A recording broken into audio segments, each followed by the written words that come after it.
Hey, this is Chris Franco, and you are listening to Compound Money Quietly, the CMQ Investing Podcast.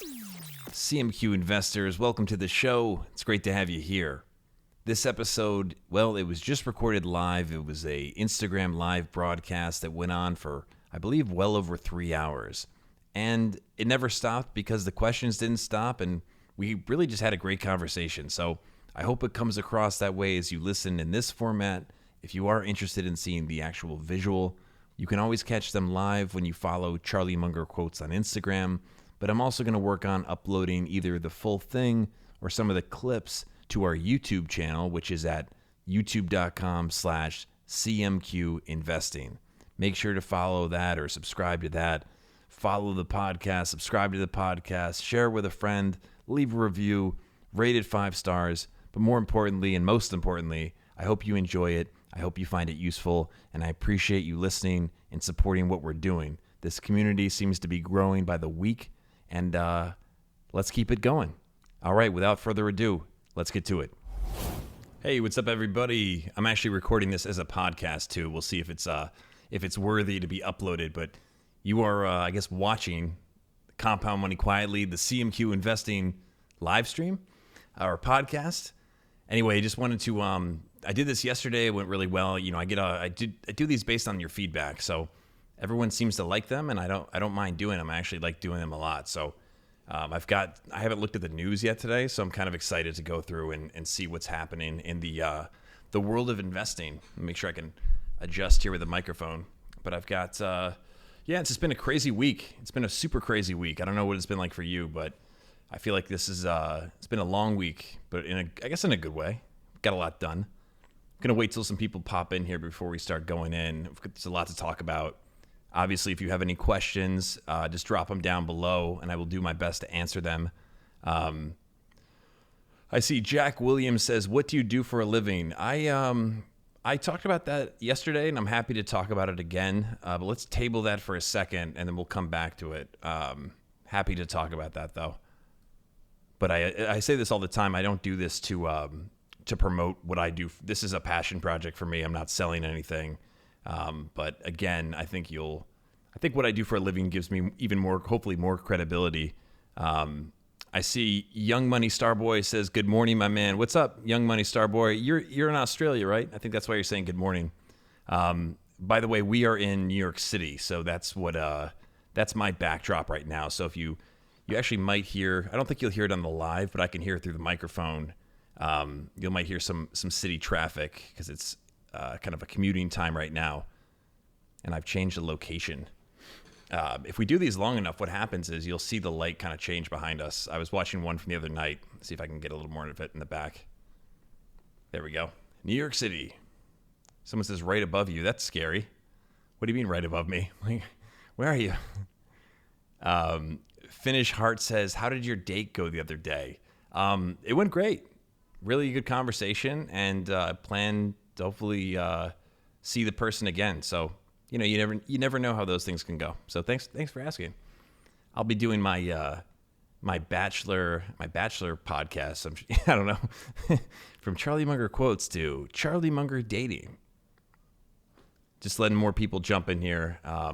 Let's see what else. What do you think about rental houses as income properties? Let me type some of this out so I don't forget your questions. I don't want to lose track of this stuff because there's a lot of questions that come in, and then we go pretty much let the conversation flow. So let me see what else is popping in here. Is this the talk about your opinion on crypto? Well, I'm glad somebody was paying attention. I definitely want to talk about that.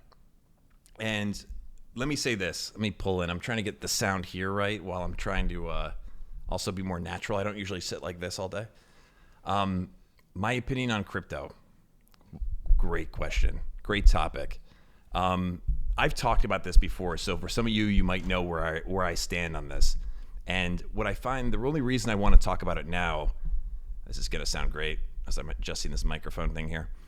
The reason I want to talk about it now is because I often find that what I say about crypto, it's sometimes misinterpreted as if I only say bad things about it. I've said I'm very transparent with you guys 1%. I think, 1% of my investable assets is in cryptocurrency. At certain points, it's been as high as 5%, then 3%. I've trimmed that a lot, and I've trimmed that a lot, and I've explained why that was. Let me take these off. And the reason really comes down to just, I think it's so volatile, and I've done really well with it to the point that I've done better than I should have, right? Like I don't deserve whatever it was, like a 400% return. I had no special insight. I'm just like anyone else who buys it. I read a couple articles. I think I looked over the white paper and I was like, hey, let's roll the dice. What I find though, like now, and I'll try to articulate this in a way that's, and you guys let me know, like hit the hard stuff. So if there needs to be like a way for you to tell me like, okay, next topic. So I don't go too far. It's weird just being it like, let me just put it this way. I think that cryptocurrency, I think blockchain, I think it's the future. I really do. I don't have any qualms about that or about saying that. I don't talk a lot about what I do for work, but I'm working with some companies that are like innovating in certain areas of that space. I'm into innovative stuff. I have I don't have any horse in the race here. I'm not trying to pump up a price, or I don't benefit from, Bitcoin not being adopted, for example. What I notice happening, and this has only become more apparent to me as I've started reading these books about the crashes, is the the consensus. There's no kind of like alternative opinions on it that have any sort of traction. If we start talking about stocks, if let's say, I bring up my opinion on something like Apple, that conversation is going to have a mix of opinions. Some of you will say, yes, I own Apple and I plan to hold it forever, and here's why. Someone else might say, you know what, I used to own it, I got rid of it because of this. And we can have a conversation that's ultimately opinion-based, but we have a lot of fundamental things to base it on. And there's no need for any of us to try to convince the other, like, no, you need to buy this. Because look, if someone else doesn't want to buy it, that just means more for you, right? Because there is an element of supply and demand where, not that the price just goes up because your friend buys a stock, but the price of Apple is more dependent over the long term, just like any stock. It's more dependent on how the actual business does. Where I see with cryptocurrency is, and I'm saying this because I really do live this stuff that I'm talking about. Like I follow opposing viewpoints. I follow the loudest voices in cryptocurrency. I follow people who I adamantly disagree with, and it doesn't make me mad to see them say what they say. I want to know all the different perspectives, because that means I'm having a more informed opinion, that I'm not just one of these charlatans that's out here who just likes to hear their own voice. I want to have the most rational perspective. I want to see things clearly, and I want to talk about it in a way that's not saying, hey, everybody, I'm doing this, so you need to do it too. No, I want to bring a perspective that I'm saying, here's my facts. I welcome whatever you have to oppose it. I'm not going to be mad at you for disagreeing with me. I'm not going to try to cancel you, but come with your facts, like bring the evidence, because I'm operating on an evidence-based basis. It sounds crazy. My point is this, or not even the point. The people that are talking about crypto, I'm not saying it's you. I'm not saying it's my friends.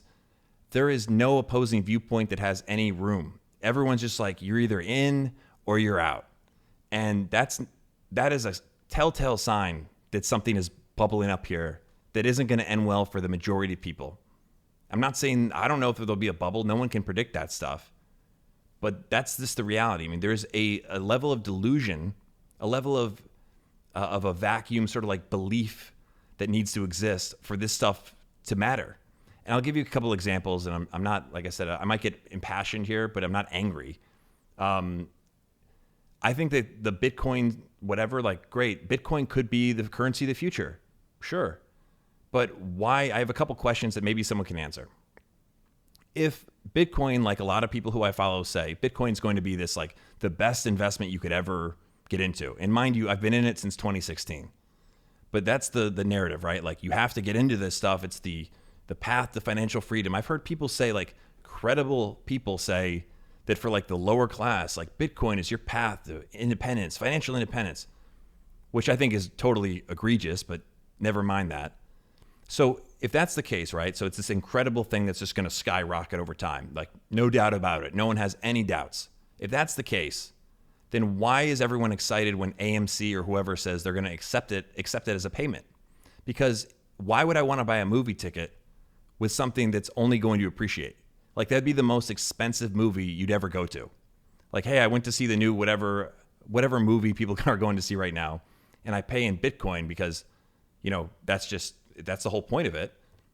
But then that movie ticket is now going to be worth, 10x or maybe 100x in a couple of years. Why in God's name is that good news for anyone who's treating it like an investment, right? Like, isn't the whole point? It's like, no, we want to hold on to it because it's so, like, it's scarce. And why would you actually want to use it and spend it on stuff? That doesn't make any sense to me. And no one can give me a good answer for that. The answers that people kind of fall back to, at least that I run into, it's like, well, no, you don't get blockchain. It's like, no, I do get blockchain. Like, you're dodging my argument. That's where I see it. So there's that side of it. And then I see people saying, and I haven't looked at the comments here. And by the way, guys, Charlie Munger is not joining us. So every time we do these, and I'm happy to remind everyone, never claiming to be Charlie Munger here. I'm a huge fan of his, and I love the idea that we, a lot of his ideas, we're looking at things through this very rational lens that, he deserves a lot of credit here. I am not as anti Bitcoin as Charlie Munger. Charlie Munger is, I don't hold all his views. I don't think it's like trading, what do you say, trading freshly harvested baby brains. I'm not there with it. I'm saying there needs to be some people saying, hey, wait a minute, guys, this could go to zero, because nobody's saying that. Nobody that, another couple examples though. I made a comment on stories yesterday, and I don't know why. It probably just wasn't the best place to put it, but I said, how come I go on YouTube and there's nobody who's in the comment section saying, you have to invest in Apple because Apple is the greatest investment of all time and you should get in now while the price is what it is because it's guaranteed to rise. There are bots all throughout YouTube saying that about Bitcoin. If it's such a great investment, if it's oh my God, you're gonna just go put the down payment on your mansion, get it ready, go to the Lambo dealership and pick out your car. If that was the case, you don't need to go do that stuff. No one needs to be out marketing it with bots, right? Because it's just obvious. It's obvious to people, right? And I said something with Microsoft, like, I forget exactly what I said, but there's the bots thing that freaks me out. And then there's also the fact that anybody who's into it, it's like, they're not willing to hear a counter perspective. And that to me, it's when people are kind of like off to the Mooney territory, where it's just like, no, it's the future.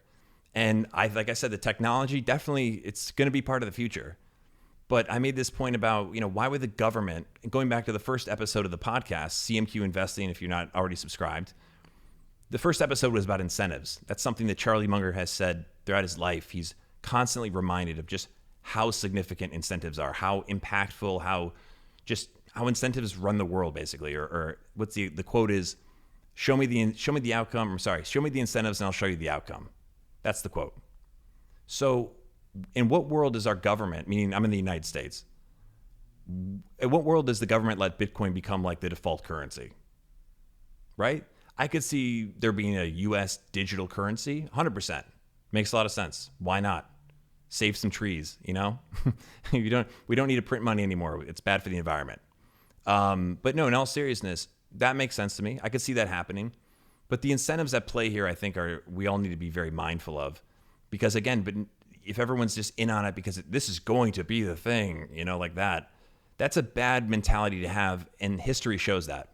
That's the same kind of mentality, that sort of crowd mentality. And again, I'm not saying you all are falling for it, but that's when people need to kind of perk up and say, wait a minute, this might not end well. Doesn't mean it's over. Doesn't mean, it's the over for cryptocurrency. But I've been studying these bubbles and these busts, and there are definite patterns here.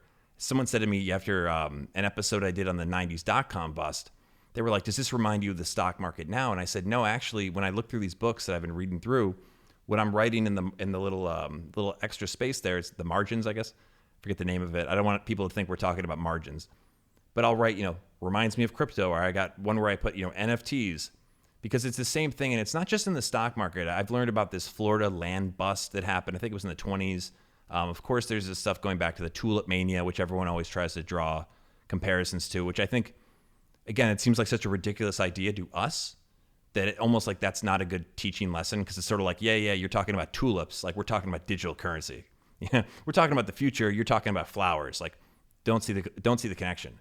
But I've mentioned this before. Richard Feynman, someone who, Charlie Munger has talked about before, Nobel Prize winner. I think he helped invent the atom bomb. He had this interview that I randomly came across a couple years ago, and he was talking about, it was probably from the 70s, but he said it's not that long ago, people would burn people at the stake because we believed that they were witches. Not that long ago. We're not talking like 800 years ago. The Salem witch trials, I don't know the date off top. Let me find out, actually. But the point is, his thing was, what are the witches of today? What is something that everyone's like just certain about? Like, that lady's a witch. That lady's a witch. Burn her. we gotta get rid of her. Like people would show up, probably like whatever their popcorn was at the time, and be like, yeah, those were people just like you and I. We don't like to think that, but it's kind of the same thing when you think about tulip mania. We're like, how could anybody be tulips? Like, are you kidding me? But they could be looking back at us in 400 years, or let me see when the Salem witch trials were. Unfortunately, I don't have an encyclopedia memory of things like about witches. Let me see here. Yeah, it's about 400 years ago. Not exactly, but a little less than that. It was 1693. So again, not like a crazy amount of time ago. And I'm sure there are things I could point to plenty of things from the last 100 years that would be, on par with that, or at least close. So with that being the case, how do we know that people aren't going to look back at this time and say, hey, everyone was like rushing to put their money into something that had no intrinsic value? I'm talking about as an investment, not as a technology, not as a innovation, as an investment. Remember, this is your money. You worked for it. And so to say, when everyone's like, we're all going to get rich in this thing, show me one scenario where everyone, like the consensus was like, hey, we can all get really rich without really having to have any insights. Just put your money in this stuff and hold on, or hodl or whatever. Show me some scenarios where that worked out well. And I know some people will do well, and the news tends to do this thing, and it's not the news's fault, but I study psychology. When we see examples of people getting rich in something, or just any example of success, it skews us from the prior probabilities or the actual mathematical argument you could make of like, what are the odds this works out for me? Just because that guy, Pro the Doge, who I follow, by the way, who's the Dogecoin millionaire, people see that, and it's a great story. It's an awesome story. Like, I hope everybody can make $1 billion. I really do. I'm not hating on it. I want everybody to make as much money as they want to make. But that guy's a great media story. And so people see these examples of, hey, like, that guy's not any smarter than me. Let me get in Dogecoin. But it's just it ends poorly. There's not a historical example where this kind of thing ends well. It's just not. And I'm not saying that because I'm happy about it. I'm saying it because I like to deal with reality. And I can't say it's a bubble or not or anything like that. But no one ever brings up that argument. And that's what freaks me out about it. You can find people to say, hey, the stock market's kind of overvalued now, or this is kind of nuts with the Fed printing money and all this stuff. You don't hear that argument among anyone who's anything, at least influential in that space, in the crypto space. And that's what makes me nervous, because people are piling in, just as people tend to do. So let me see what your comments are. Let's see here. Should I invest in GameStop? No, definitely not. I mean, look, read the 10K. No, I'm not, by the way, I'm not mad at anybody. It's my Italian passion is coming out. I've had a couple too many cups of coffee, too many cups. I shouldn't blame it on the coffee. This is just me. So here's the thing with GameStop. Look, read the 10K. That's the most responsible thing you can do is read the annual reports and read several years of them for any business you're going to buy into, because it's not just the current numbers. Do you have faith that the management's going to be able to turn that company around? Do you believe that they're going to be able to compete in this digital world? Do you think their real estate piece should they have physical stores? Like, there's a lot of questions you should ask. Now, I'm coming from the perspective of the best way to build wealth is as a long-term investor. I don't give what about something that you might be able to make a quick buck on. If you can do it, good for you, but it's not the way to go about it if you actually want to make a lot of money. It's just not. It might be for a small percentage of people, but unless you're doing it full time, I don't see how any of us. It's just our overconfidence thinking that we can game the market or time the market. I mentioned this yesterday. Isaac Newton, not a dummy, fairly smart guy. He invented calculus. He tried to play that game and he lost a third of his net worth. So just as I always remind myself, don't think you're too smart. You don't have to be a genius to make a lot of money in the stock market over a long period of time. In fact, being a genius can work against you.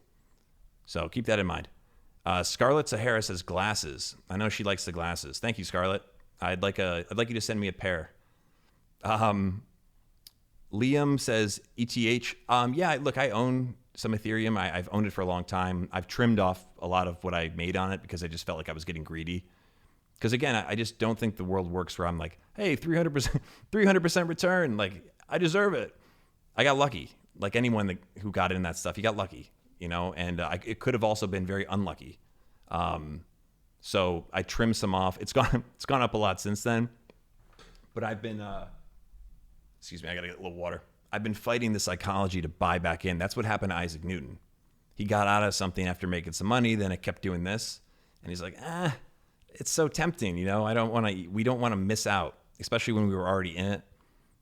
There's something really wrong with our brains where like we hate to see other people making money when we feel like we should be making it too. So we jump in, but we can't time the market, but the timing of an investment, I say timing from the standpoint of what was the price? Warren Buffett will always talk about, if you buy pieces of great businesses, businesses that are going to keep doing well, you're not going to get really a bad result. He's not saying, and that's why I like Buffett. He's not trying to tell you, you can be rich.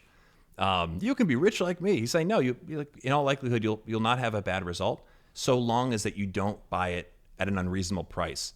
And I'm not, look, I'm always learning things, but where the market is now, it could still keep doing this for a long period of time for all we know. But if you're buying into like a company that's already at a record high and it's, based on a lot of speculation or whatever the case is, just be prepared to hold it for a long time before you even out. Because if it has a correction, you're starting from the worst possible place. I did in one of our podcasts, I had this experience with Viacom CBS. So Viacom CBS, I got in a long time ago. I did my best interpretation of the Warren Buffett, Charlie Munger process. I did all my homework. I felt like, okay, I can evaluate this business, made my investment, and it went up and I said it on the podcast, I think it was like 124% in like 8 months. Totally ridiculous. Okay. Like, just so you know, that's ridiculous. It's beyond the point of it wasn't my skill at that point. That was just luck. And there was 1 week around maybe a year after that, there was 1 week where it went down 50% in 1 week.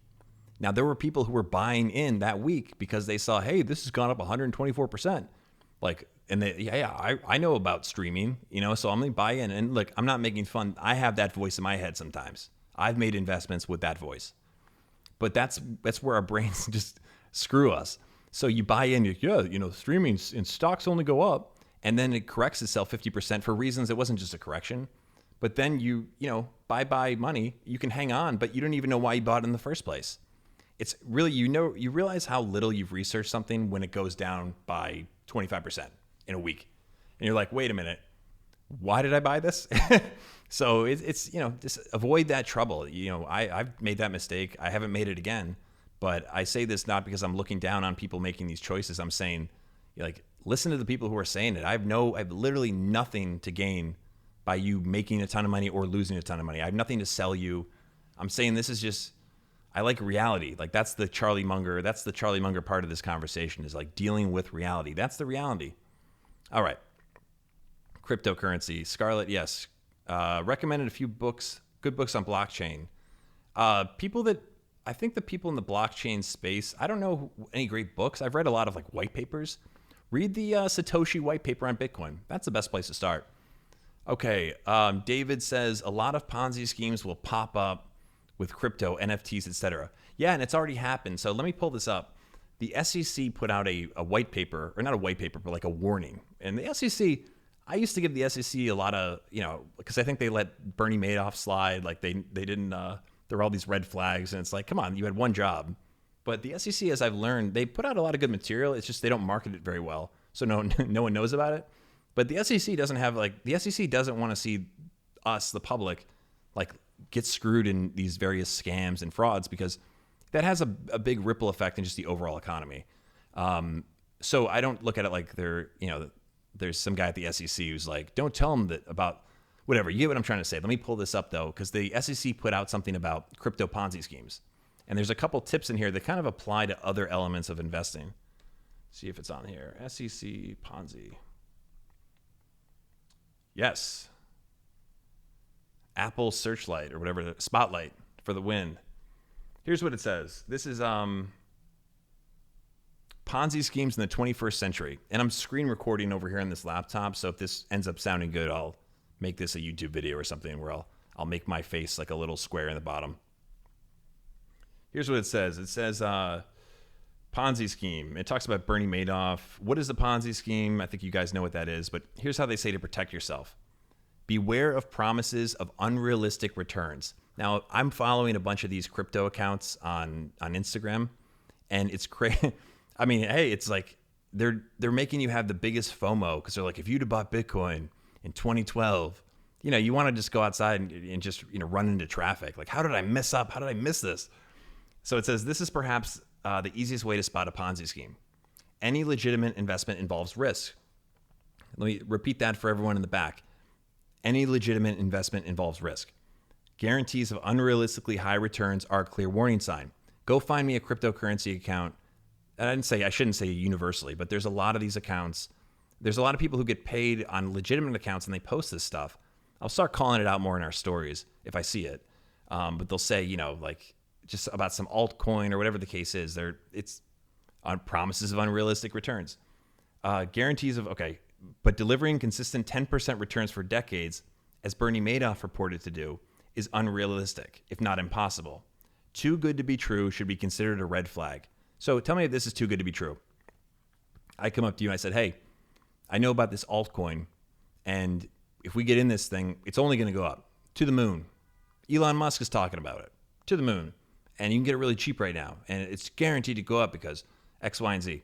I'm not saying I'm that person or this hypothetical person is trying to get you in a Ponzi scheme, but does that not sound too good to be true? Like, what other scenario in your life was money that easy?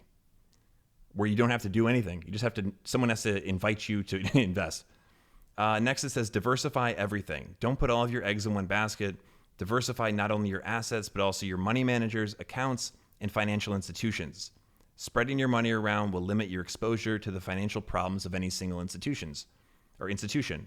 Victims in the Madoff case who were financially stable after the scam were the ones who invested only a percentage of their assets with Madoff, not their entire life savings. What are those comments where it's always like, I have to delete them from time to time, but it'll say, I'm so grateful that I found, Mr. David Smith. He's been excellent. I've doubled my returns. Like it's like a weird format where you see it all the time. Last but not least, don't rely on reputation or word of mouth alone. Understand your investment.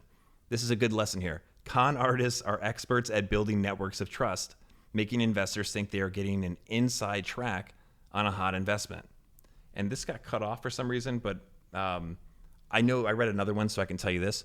Look out for, they call it like affinity bias. So a lot of times, and it's not necessarily the person who's selling you, they're not necessarily trying to scam you, but we kind of put on this like filter, or we're very vulnerable to people who we share affinities with. So let's say you go to the same church, or you're part of the same, club, or maybe you work at the same company. We tend to just feel good about people who we share commonalities with and have, frequent interaction with. It's tried and true. It's a model that really works. And so oftentimes when you have someone who's like sharing that affinity with you, telling you about an investment thing, or, a lot of money managers get business that way, and it's nothing wrong with it, but just be mindful of it, because someone will say, hey, I made some money. I don't know anything about stocks. What do you do with your money? And they say, hey, well, I work with, like those, like those comments, but it's different because these are real people. I work with Bill or whatever. Oh, cool. Like, I trust you. You're not, he didn't scam you. And so you just do it. But what happens is you're not doing your due diligence anymore. And it's just because we share this commonality, and it's pretty powerful. But it talks about this in one of these white papers I have, like looking out for what they call like the affinity bias, or just, who you're being invited into. And that's why it's so important that you listen to disconfirming evidence. That's why I'm big on, let me hear the opposing arguments. Let me hear why Bitcoin, like why I should put all my money in Bitcoin. It doesn't make me mad. I want to know all the angles, because we all have blind spots. It's impossible not to. So if you can have less blind spots, you'll make less mistakes, And everyone makes mistakes. So if you can make less mistakes than other people over a long period of time, you get an advantage without actually having to do anything. It's a no-brainer. It's a no-brainer. Okay. What are your thoughts about this is from Henry. What are your thoughts about the direction the U.S. is heading in terms of being entrepreneur investor friendly? Is it getting worse or actually good? I'm from Europe and it's pretty nah. Look, I think, I was once asked, I'm just remembering this now. Probably like whenever and again, I sound super ignorant when I say this, but when there was a lot of refugees from Syria, I think it was 4 or 5 years ago, maybe. And there was a whole a refugee crisis. I was on a train on Christmas Day coming back from Connecticut where I was with family to see family in Brooklyn, New York. And I was the only person on this train, or at the time I was. One guy gets on, and this is no exaggeration. It's just me on the train. I was probably like on my laptop or something. There's a million open seats, and he comes and sits right next to me. So it's Christmas Day, so I'm not going to be like, dude, what are you doing? Like, seriously? So I was just, okay, it's Christmas. Well, this gentleman was a Syrian refugee, and we started talking, and he had actually fled, and he was telling me his story was crazy. But he asked me, he says, what's your favorite thing about the United States? And this was probably, and then I was like, everything. And I pulled out, I took my shirt off and I was painted red, white, and blue. No, but USA, I got a whole chant going. The train conductor came out. No one was driving the train. But I said to him, at the time I started my business maybe a year or two ago. And when I started a business here in the States, and I never fully appreciated this until this happened, it's like you just fill out the paperwork and you have a business. And if you talk, I have friends in other countries, it's not that easy. I don't know if it is how it is in Europe, but that to me, I think we live in a very entrepreneur-friendly place. It's tough to be an entrepreneur, but why would it be easy? It's competitive. But as far as I think one of the best things this country has going for it is that it's the ability. If you have an idea, if you have some ambition, if you see an opportunity, and you want to put together a plan, and whether or not you have the money to start it and it's low overhead, or if you need to get investors, the government's not stopping you from setting up that S Corp or that LLC or anything like that. There's certain things that are tax advantageous for you.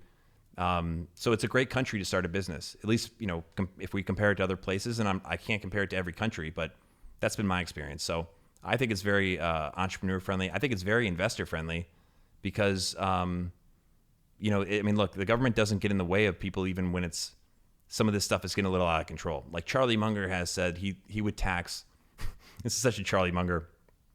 He's like, I would tax short-term capital gains, meaning if you buy and sell something within a year of first buying it. He's like, I tax it like 90%, to de-incentivize that behavior because it's ultimately doesn't end up well. But it's not like the government's not really, it doesn't get in the way a lot. It's usually after a big blow up when we need someone to come in and make new rules. So that's my opinion. But, I realize I'm also in my almost mid 30s, but I'm in my early-ish 30s. So I might have a differing opinion in years from now. And someone older than me might have a totally different opinion because I haven't seen as much. Okay, let's see what else we have here. Thanks for the question, though. David Pazarina says ignorance. I don't know what that's in reference to. Happy to debate that. I don't take offense to. Like I said, I welcome people disagreeing with me. Unlike these the crypto congregation, we will go to the moon. It's like, hey, I have a question. Shut him up. Ignorance. Dick. That's a hilarious name in a very inappropriate way, but that's a very, you almost got me to say it. That's, he says, kind of facts, to be honest. I'm glad someone agrees. AS_boss says, bots are scary, but a currency's value is dependent on adoption. There's no government to force it. Agreed. I don't know if that's, and again, it's cool if it's against my argument. I'm okay with that. I think this book I'm reading, I've talked about it. It's called A Random Walk Down Wall Street. The definition of money, cryptocurrency only fits 1 out of 3. So it's not a good store of value. I forget what this third one was. I'm not going to pretend to be an expert on something that I'm clearly not. But I am actively reading about this and thinking about this.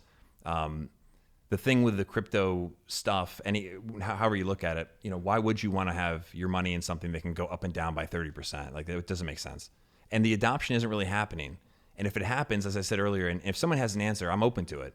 But why would I want to pay for a movie ticket with Bitcoin if that Bitcoin's going to be 10x in a year? So the adoption doesn't even make sense. Like, is it an investment or is it a currency? So I think the US will have a digital currency. I mean, that's inevitable. IAESPADA says Munger and Buffett by default have to be against. Oh, get ready for me, man. Have to be against Bitcoin. They own a significant amount of bank shares. That doesn't mean they have to be against it, though. That's the thing. I'm speaking for. I've listened to both of their opinions on this, and I'm as much as I admire them and respect them, I don't blindly follow or agree with everything they say. That would be.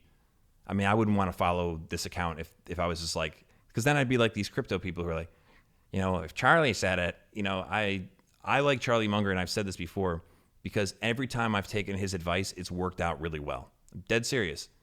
And sounds like Joe Biden a little bit. Hey guys, come on, I'm serious. No, but that's like, in all seriousness, that's why I'm a fan of his. It's not because I grew up in a household where we talked about them or anything like that. I discovered him my own. Some of the things that I talk about that he talks about, I'd already figured out, but he's accelerated that in a huge way for me because I do something, and if it works, I'll keep doing more of it, and I haven't been let down by him. And so I actually sold my Litecoin and prevented myself from really making a bad move during the last crash, the last Bitcoin crash, which I lived through, unlike this new generation of crypto investors, which again, it was like 3 years ago. But I bought a bunch of Litecoin for reasons that were really superficial, but like made sense. My reasoning was this. I'm not afraid to, or not embarrassed to say this. I was like, look, if people are buying this Bitcoin thing, they're going to see Litecoin, and it's like a really cheap version. It's right up there. Like, it's seen as like one of the quote unquote blue chips. So people will also buy this because I understood it was speculative. So the price will go up. And I bought a bunch of it. It went up a lot more than it should have. And I was watching a Charlie Munger interview or lecture on YouTube. He was at the University of Michigan. The video was from maybe 2016. And he said something about Litecoin, or about Bitcoin and cryptocurrency, period, where he's like, the worst thing is if it does well, if you do well in it, that can be even worse than if you lose all your money, because if you do well in it, you're likely to go out and do the next stupid thing thinking that it's a smart thing because, look, I'm smart. Like, I did this and I made a lot of money. And so then you end up giving it back in another way. And when I heard him say this, and again, everything I had heard this person say was just so rational up to that point. And it was just like, you know what? I've made plenty of money on this. Let me just get rid of this Litecoin. And I held on to my Bitcoin and Ethereum. But when the crypto crash happened, I was still, in the positive. So I didn't sell any of the Bitcoin or Ethereum. And again, it's kind of funny because here I am talking about I made money in crypto because of Charlie Munger. But I guess not directly, but I wouldn't say they're against it for those reasons. I can't. There's just other ways. And these guys are loaded, man. I mean, they're not. It's not like we need these bank stocks. I mean, Charlie Munger has made most of his money in Costco, Berkshire Hathaway, and Berkshire Hathaway is not just bank stocks. Berkshire Hathaway is private businesses. In terms of revenue, I think it's less than 5% of the revenue. It comes from their stock portfolio. They're and then also Lilu's fund. So like Charlie Munger has not been like, he didn't make his billions in the banks. They talk about banks because they're good businesses. And look, the banks are going to figure out a way to make money off this. You better believe it. How many of these banks they already have trading desks for it. So I wouldn't worry about the banks not getting their cut of the Bitcoin stuff. The banks will have to adopt the blockchain, or the banks, just like any business, when things change, they're going to have to adapt or they die. So I don't think I think it's a fair point to bring up, and that's good. That could be an incentive. I just don't see that being a strong one based on what I said. And I agree with you that I think there will be a digital currency. I agree. Okay. AS_boss says, does not need to be the dominant currency to be a successful investment. Multiple currencies can exist and appreciate at once. Yeah, but why would I buy $1? Because you would never buy $1 because it's going to go to $100, right? And I know you could say, well, it's inflation, yada, yada, yada. But this idea of buying currency as investments, it doesn't make sense to me. Buy a productive business. That just makes more sense. And I appreciate you guys. Hit me with as much. I wish I was seeing these when I was saying it, because I would have responded more immediately. Agree about Coded Society says use cases in smart contract makes crypto value in the future or valuable to the future. Yes, but maybe not valuable to you as an investor. So how do you know there might be one of these coins that is like the coin of the future? Maybe it's Bitcoin. Maybe the dollar does go away. That can all happen. But you have to consider a wide range of outcomes. And what I find in these conversations is, I'm willing to say, yeah, that could happen. But the other side is not willing to say that, hey, it could go to zero because it's based on bullshit. Come on. It's just what is the value of a Bitcoin? Here, may I see this? If it was so valuable, why do people have to be out here pumping it? A lot of people don't even realize that you're part of the marketing team. You're on the market. You're an unpaid marketer because it needs people to be out talking about it to legitimize it because it's not being adopted. And the reason it's adopted in third world countries, most people don't even know why that is. El Salvador, look at the reasons why they adopted it. It's not because it's a totally different use case. And I'm not saying that Bitcoin's bad and, oh my God, but we have to think of a wide range of outcomes. A lot of the reason I've learned that investors get killed is because you don't consider the range of possibilities. And on the crypto stuff, it's just so what if they could make smart contracts? Why does that mean Ethereum is going to be a good investment for you? Is it going to be useful? Absolutely. Smart contracts are awesome. It's awesome. But I don't see where that becomes something that is a good investment. Why do you choose that over the top 500 U.S. businesses? Henry says, well, okay, that's in response to someone else. Looking good, Charlie says, Steven. Thank you, Steven. SHRIDUL. Sethi says, how Buffett and Munger's investment philosophy different? I'm not sure what that's in response to, but I'm happy to talk about that. Getting rich is a misconception. They are more likely to preserve their wealth, only referring to Bitcoin. Be careful with saying that, though, because how do you know it's going to not go to zero? Because if all the whales sell, everyone else is going to sell. Because what do you have for it? If you own Bitcoin, this is me just thinking out loud. If I own Bitcoin, right, I could own cash-producing businesses. I could own gold. I could own Bitcoin. With the business, that's my dog, by the way. One of my dogs. His name is Biddy, and then I have crypto. So I'm the biggest crypto bull. If I have if I own a piece of a productive business that can appreciate in value, it can give me a dividend. It spits out money. That's the whole point. Okay, and I can do things with money. If I own gold, I'm not into gold.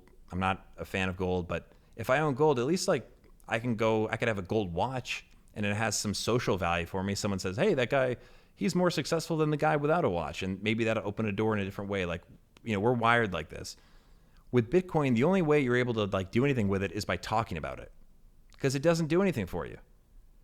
It does nothing for you. Sure, you could go find places that will accept it.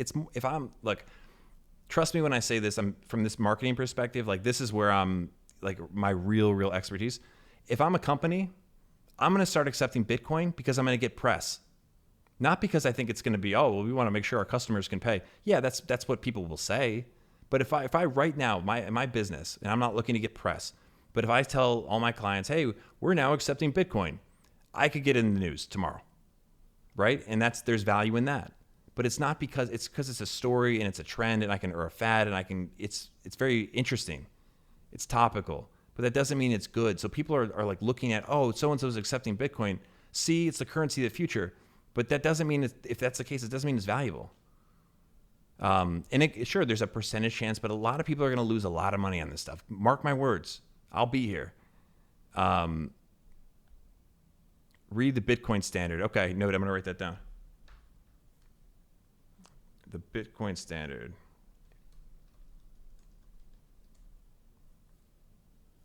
And just so everyone knows, I've read white papers on this. I'm very into it. I think it's really cool. It's a really fun thing to talk about. I think it's an interesting way to 1 inch wide, mile deep research into every company and their competitors before you buy anything. It's 50 to 100 hours before purchasing a single share of a company. Well, I'm not sure what that's in reference to. Cal Juice says, I think our government will take crypto or ban it soon. I think that's, I don't know what's most likely, but I think that is a possibility that those of you who are putting way more of your money into this stuff as a percentage, should consider. Eddie Arrow says, Bitcoin is trash. I'm not even saying that, guys, but I want to read everyone's thoughts. Gareth Moore says, easy question. What mental models might Charlie have used to figure that the CCP will avoid destroying their leading tech companies? That's funny. He got a question about that, about models, not about the CCP, but about like after he gave that speech in '94 at the Berkshire meeting the following year or two, someone said like, I'd like the most useful models for the range of scenarios. His models are really not like that. They're just the big ideas from all the main disciplines. Happy to elaborate on this too, by the way, but I actually don't have the answer. Gareth says, any thoughts on the sustainability of Alibaba versus Tencent long-term earnings? I've said this before. I've owned Alibaba for a long time. I don't know Tencent. I haven't done the research, so I don't like to talk about things that I have, I can't honestly give you any insight on. So that's unfortunately all I can say. Faircrest says, you're behind the page. Yes, I made this page starting back when COVID was raging through New York City. I had to shut down. I didn't shut down my business, but we were no longer, I couldn't have people in the office. I had to if I didn't have dogs, I would not have been allowed to leave my home other than to get groceries and essentials. That's how bad it was. And, it was scary. There wasn't like, people were trying to figure it out. And, I work a lot, but I do make time I'm a social person. So, but you can't work the entire time you're up. It's just, there's diminishing returns. So I wanted to do something that was unrelated to work, but was something that I just believed in and thought was, just what I would enjoy. And I knew that if I posted, let's say a quote every day, it just kept Charlie Munger like top of mind. And like the more you stick with something, that's how you really start retaining it. And so that's how it started. And it's just evolved. People started asking me questions like, hey, could you explain this quote? Or then some people asked me investment questions, and I never claimed to be, I'm just an investor like you guys. And I started answering them, and people were like, hey, thanks a lot. Like, that was helpful. And, it was like a positive feedback loop. So I just kept doing it. And here we are. We're debating if crypto is going to be, if Bitcoin's a great investment. Just for those of you who are just joining, blockchain, the future, for sure. Digital currency, the future. I mean, absolutely. But as Bitcoin or any of these coins as an investment, could it make you money? Yeah, potentially. But there is enormous risk that I find it's very difficult to find anyone talking about. And that was the case during pretty much every bubble and bust that I've read about, and I've been reading about as many as I can, in the last, I call it a few months here, which doesn't make me an expert, but I've realized that other people haven't read a lot about it. It's just interesting to me. And I was also, the reason I started reading about this was not because I had certain like a curiosity or, I think the crypto thing's a bubble. I was more just trying to understand, based on historical precedent, are we in a stock market bubble? Not because I can time it, but I just want to make sure I'm always reevaluating my risk profile and saying, hey, am I overexposed right now without realizing it? Because that can happen. And I study psychology. That's something I do that's helped me a lot as an investor. It's something that Charlie Munger has advocated since as soon as he learned about psychology. He taught himself psychology as an adult. He bought the 3 major textbooks, went through them, and he actually saw something that the psychology textbooks didn't see. And he called it a Lollapalooza effect. Looks like such a dirty glass, by the way. But what he said was, in these psychology studies, there's about 20 plus, like, I'll say proven, because, it could be disproven later, but they're some well-documented, well-researched psychological tendencies that really impact us in a lot of ways in our life beyond investing. But what he noticed was there are instances where many of them are all kind of in the mix at the same time. And when that happens, you get real irrationality. You get like people join cults and they buy Dogecoin, and not as a joke. They buy it because they think, then they go to the Lambo dealership and they were like, I want the yellow one, that kind of stuff. So he called that a Lollapalooza effect.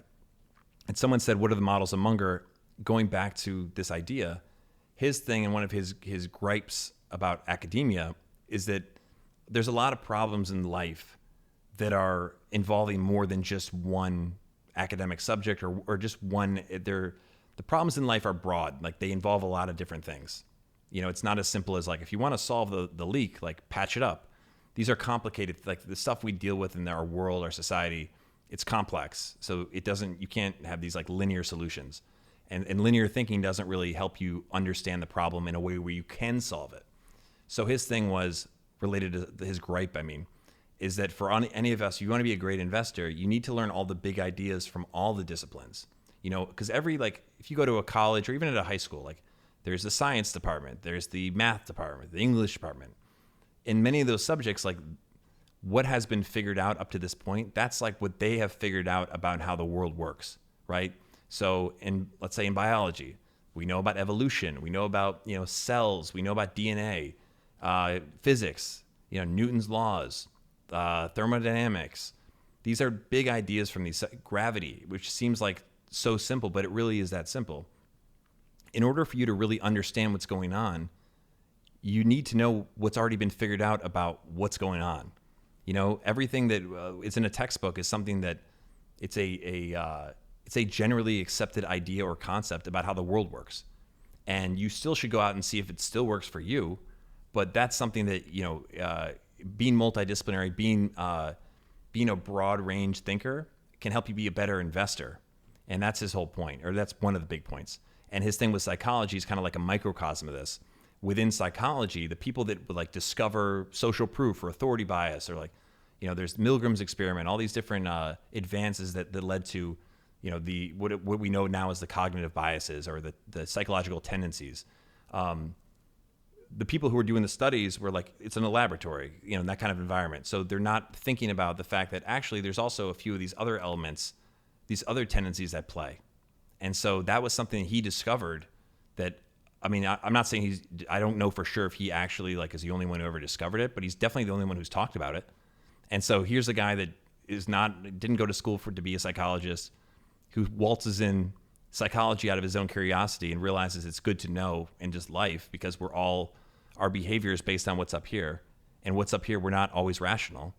And in doing so, not having this, siloed mentality of like, no, this is the way it is, and I've been taught this way, said, hey, wait a minute, guys, why don't you factor in that it's not just authority bias over here, you have social proof, and you have, mere exposure effect, and reciprocity, and bias from liking and loving.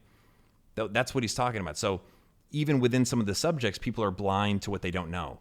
But there's so much that constitutes how this world works. If you're going to be an investor, when you're buying a company, it's not like existing in isolation.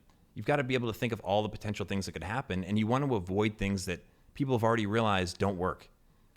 That's something I've gotten into with like the thematic ETF thing.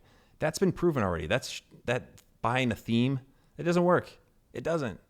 You can get lucky short term, but I'm a long-term investor because that's actually proven to be the way to make the most money through stocks and through investing, is to be a long-term investor. I'm not doing this because I'm not trying to follow the dogma. I'm trying to figure out what works and do it. And I think that's why in some ways I've gravitated towards Charlie Munger, because I've always had this mentality.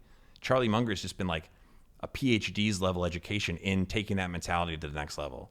And then apparently when I talk about it, people are like, oh, cool, I understand it better now. And for me, that's awesome. Like, I'm so happy that I can, if we had 10 followers on the page, that would be enough. I'd be satisfied if one person was like, hey, I get this now, thanks.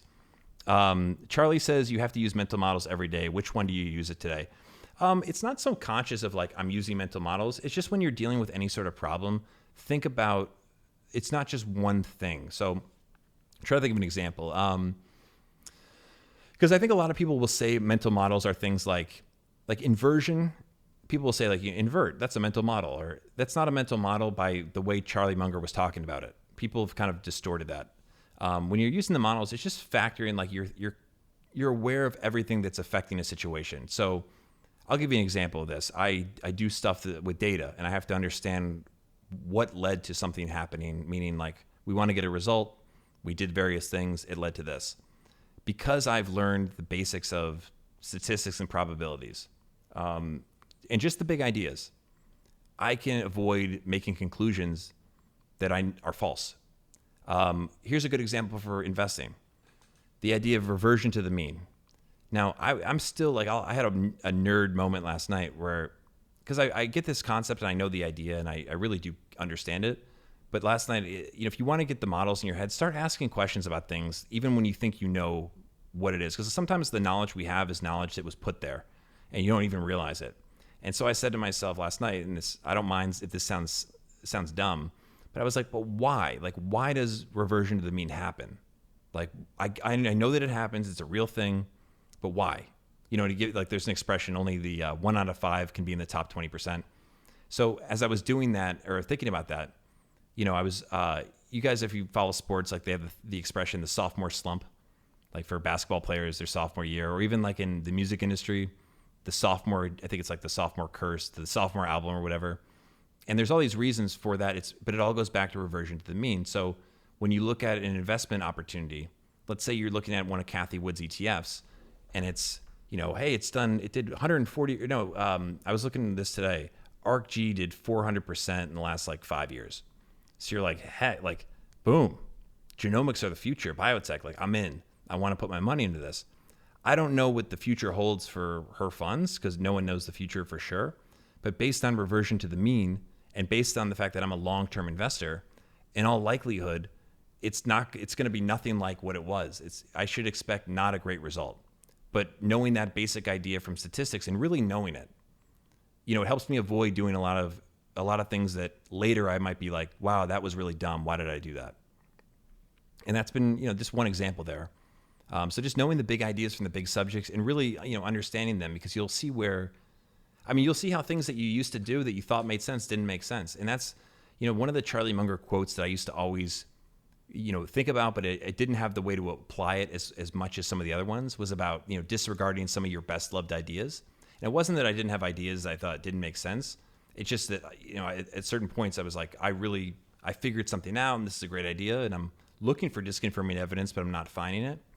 But it starts to happen more and more when you really get this foundation in place, because you say, oh, actually, this doesn't agree with how the world really works. And it sounds like a very abstract thing, like how the world really works. No, but it's like, what's been figured out? Like, what has science figured out? What have the mathematicians or in the hard sciences figured out? Because they have to be scrutinized by a lot more than like the jury of their peers. You know, if I throw, you know, this mouse up in the air, it's coming down, right? Because gravity. Like, we understand this. This is true. There are other ideas like gravity that are in all the disciplines that even though you might have learned it to pass a test in 7th grade, it's really useful now. Knowing basic probability, I thought I knew it. And I was like, Charlie Munger kept talking about Pascal and Fermat, and I was like, do I really know this though? And I, you know, was trying to find holes, and something else has clicked because I had to actually learn it in a different way. It totally changed the way I looked at the world in a good way. Like, I'm like, it's like putting glasses on, you know, I see this more clearly now. And then you realize, holy blank, if I did this, I know this is kind of weird that I'm into this stuff, because my friends are like, you know, what are you talking about?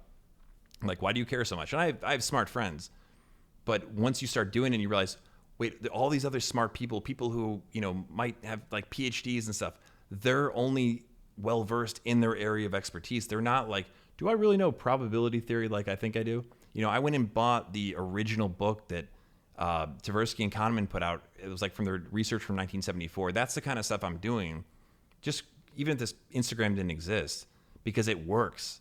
And like I said, anything Charlie Munger's talked about like that doesn't mean every time I hear him say something, I've immediately done it. But eventually I get around to something, or I'm like, you know, I should really dig into this, and I've got the energy for it. And it's always like a new light bulb turns on. And I have not found anyone else that's had that effect on me. And that's why, you know, I had the passion to make the page. It was a good little monologue there. It's coming from the heart. Someone says, Willie says, inflation is real, hyperinflation coming. Well, of course inflation's real. Not being a jerk to you, by the way, but of course it's real. It's been around for a lot longer than I've been around. So I don't get why people freak out about it. I mean, I understand it because, you know, your dollars are being eroded. I get it. But, you know, this is something, again, this is kind of a Mungerism. You know, that's life. It's not supposed to be easy, you know, but people have been dealing with this stuff. We can deal with it too. That attitude, by the way, is missing today. It's a really good attitude to have. It's not to say that we have to just accept everything and be like, well, I'm just happy to be here. But, you know, yeah, inflation is real, but, you know, so is cancer, and you don't have it. So I'd rather deal with inflation. All right. Someone's Shrid. Sorry if I'm not saying your name right. Shridul Sethi says thanks, very well explained. I'm glad I could do it for you. Channing Smith says Lollapalooza. Yep, Lollapalooza effects. Very important concept, guys. Super important concept. And I think it's one of these areas where I want to make a newsletter post about it. And I want to explain it really succinctly. I don't want to try to like sound smart and make it really complicated. I really know I know it when I can break it down and like you can just get it. Because it's, and it doesn't come to me immediately either. It's like I've had to do a lot of the whole multidisciplinary mental model thing. It took me a long time, but I've now learned that Charlie's been saying since forever, his way of thinking doesn't get through to people. And I took it on as a challenge. Like, if I could explain what a mental model is to someone the right way, that would be a huge improvement, because you won't ever be able to use that system if you don't practice it. But most people get caught up in what a mental model is, and they're not actually learning it the right way, because Charlie Munger himself doesn't go out and define it for you on purpose. He's like, even because if he gives it to you, and this is his quote, it's like, if I give it to you on a silver spoon, if I just feed you my system and tell you like, do this, boys and girls, that's how we learn in school. But then you pass the test, you don't use it, you don't actually get to benefit from it. And so I went on this, like, I was, again, isolated during COVID, lockdown mode. I was like, I'm going to crack this, because I crack, well, it sounds kind of weird when I say it, but I crack codes for a living. That's a big part of my job. And so I like figure out stuff that people can't figure out, and then figure out how to make it work. And so I was like, I can crack this. Like, I'm going to figure it out. And it was hard. It was really hard, because there's so much to consume. And when I got down to the root of it, though, what he's talking about is so simple. It's almost deceivingly simple. Like, you're like, it can't be this. There's no way it's this. But it is. Know the big ideas from all the main subjects. That's it. And then think about them and use them. That's it.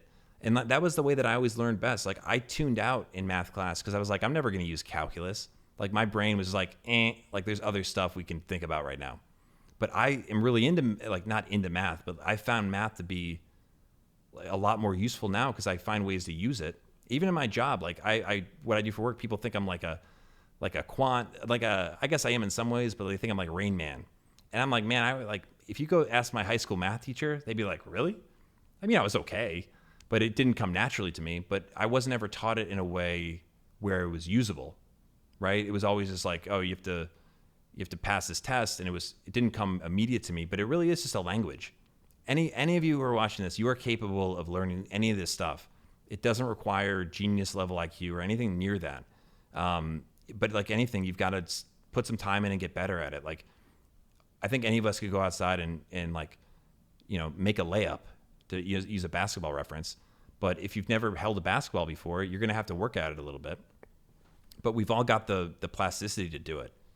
And I feel like school doesn't give you a chance to find that out. Like, we're so quick to put people in a specialty, and we end up training our brains in a way that's, that's the Munger thing. It was like, I can get an advantage by actually, I'll see things other people miss just by learning the big ideas from all the other subjects, because all these people are just narrowly specialized. Look at like Dr. Fauci, right? Not a political statement. Dr. Fauci doesn't strike me as a guy that knows a lot more about a lot of other stuff. And again, I think he's an intelligent person, but that's what happens to all of us. That's the risk all of us face in our careers, because look, the economy rewards specialization. The anesthesiologist makes more than the general practitioner, right? So, and we're motivated by incentives and rewards. So of course we're going to specialize. But, I personally I'm not saying I'm smarter than anybody, but I always had like a wide range of diverse interests, and I had like insatiable curiosity, but no one had ever said like keep that up. I found I specialize in what I do for professionally, but Charlie Munger was the first time I realized like, hey, I should really invest in my natural like interest in other stuff and do it more systematically, because I can get an advantage that's, that's advantageous without actually having to do anything. It's the same way, like, you can get an advantage just by doing less stupid stuff than everybody else, because even the guy that's, has a 2 billion IQ and was born a billionaire, I'm making up, that person makes mistakes too. And if you just make less mistakes, and this applies to investing, if you make less mistakes than the average investor, you're going to do better than the average, right? You know what I mean? Like, it's that simple. And it's not something that you don't want to try to be too smart, especially with investing, because That means if you think you're too smart, you're overconfident, because none of us are smart. None of us are smart. Like, we're smart relatively, but look, based on education, maybe your genes, but relatively, everybody isn't.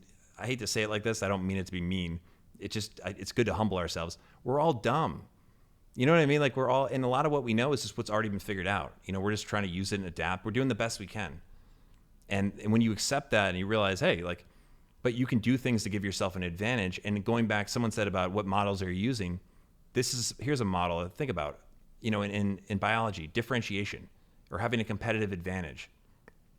That idea that if you want to do better than the herd, better than the mean, you've got to find ways to get an edge, to thrive, and you have to do things differently. You can't be like the consensus. You can't mimic the herd. And so one surefire way to do that is to do something different that's also better. And oftentimes that's where you have an advantage naturally, or you're able to give yourself some sort of differentiation. Now, it's a real good model when it applies in a lot of areas. Like, I can take that same idea, differentiation, and look at, it's a marketing concept that proves true over in that field. In biology, the animals, the species that have some sort of differentiated advantage, they outlast, survive, they get the most resources, they are able to have the best mating opportunities. Same thing over with businesses. A business with what? A competitive advantage. It outperforms, right, over time. It doesn't have to be a huge advantage either. You don't have to have, like a pitcher doesn't need to have 3 arms. He just needs one to throw a fastball that's about 5 miles faster. Not to keep using sports references, but so where can you get an edge? How can you give yourself an edge without actually having to have any sort of special advantage? Just make less mistakes, because all of us make mistakes.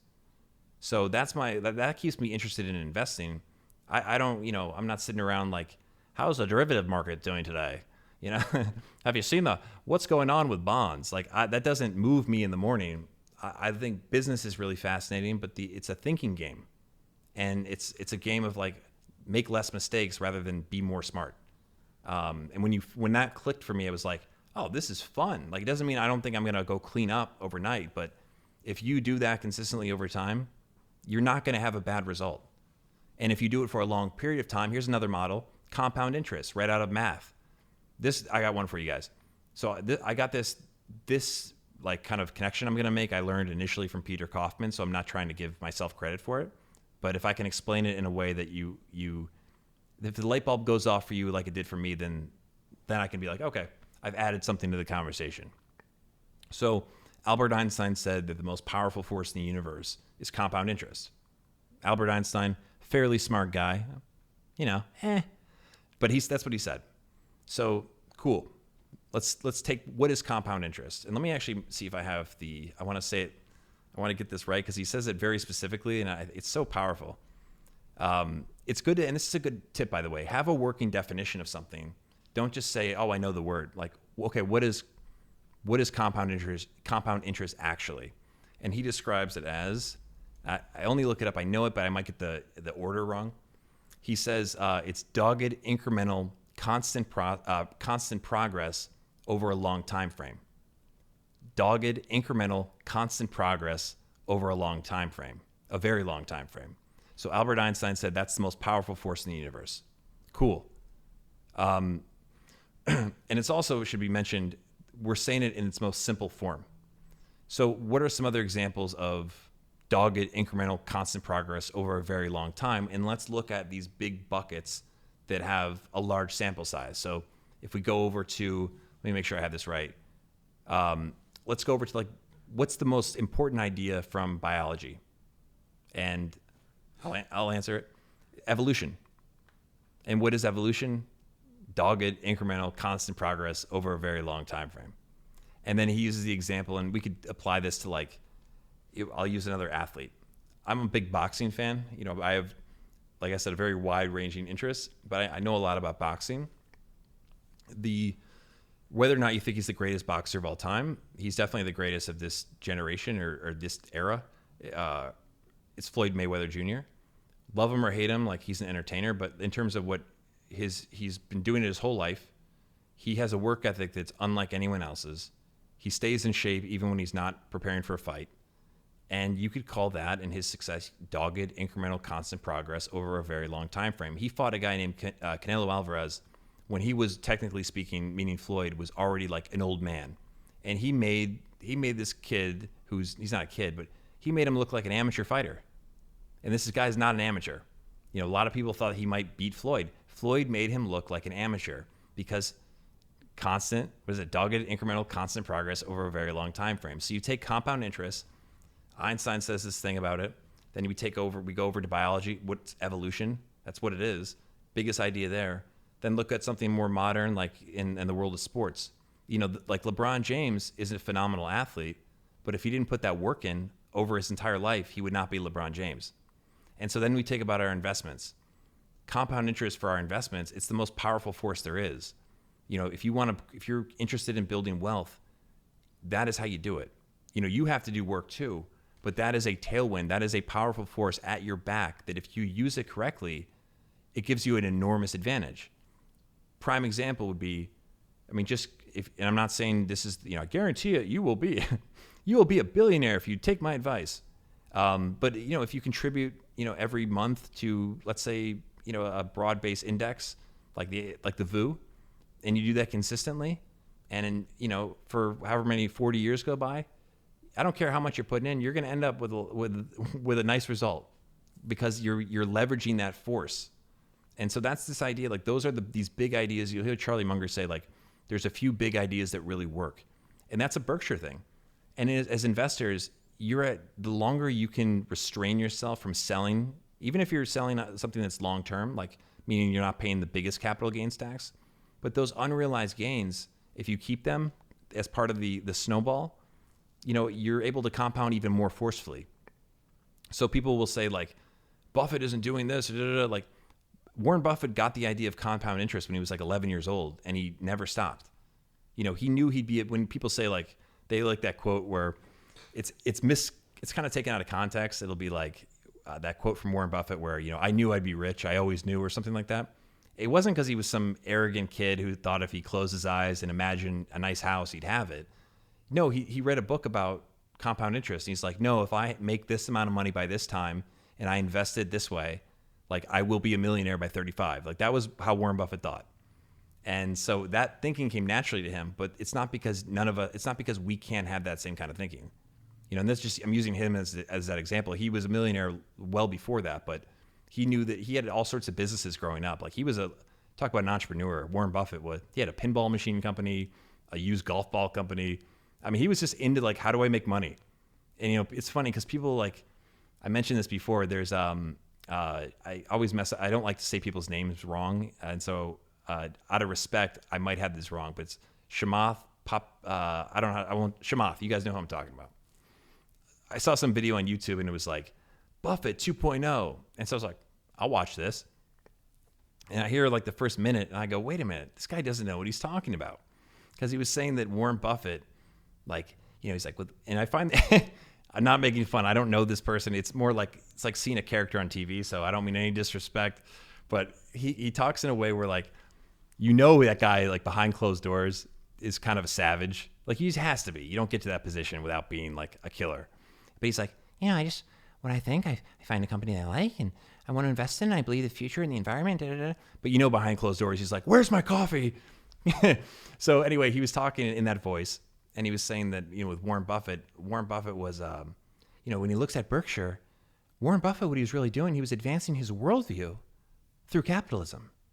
And he believed that capitalism was da-da-da. And so by investing, he's advancing his worldview. And it's like, no. Like DJ, like skip the record. It's like, that's Warren Buffett wanted to be the richest guy in the world. Like it's not complicated. He wasn't an evil guy, but numbers and money, and like it fascinated his brain. And he's like, how do I figure out how to do this? That's it. Like he wasn't, Warren Buffett wasn't like, I want to advance my worldview. He was born in the 30s. People didn't think like that back then, not because they were bad people, but they didn't have the luxury to think like that. People didn't sit around and like think about how can I make my impact? No, it's like we're all part of they were worried about like the World War II and like the world, like nuclear war.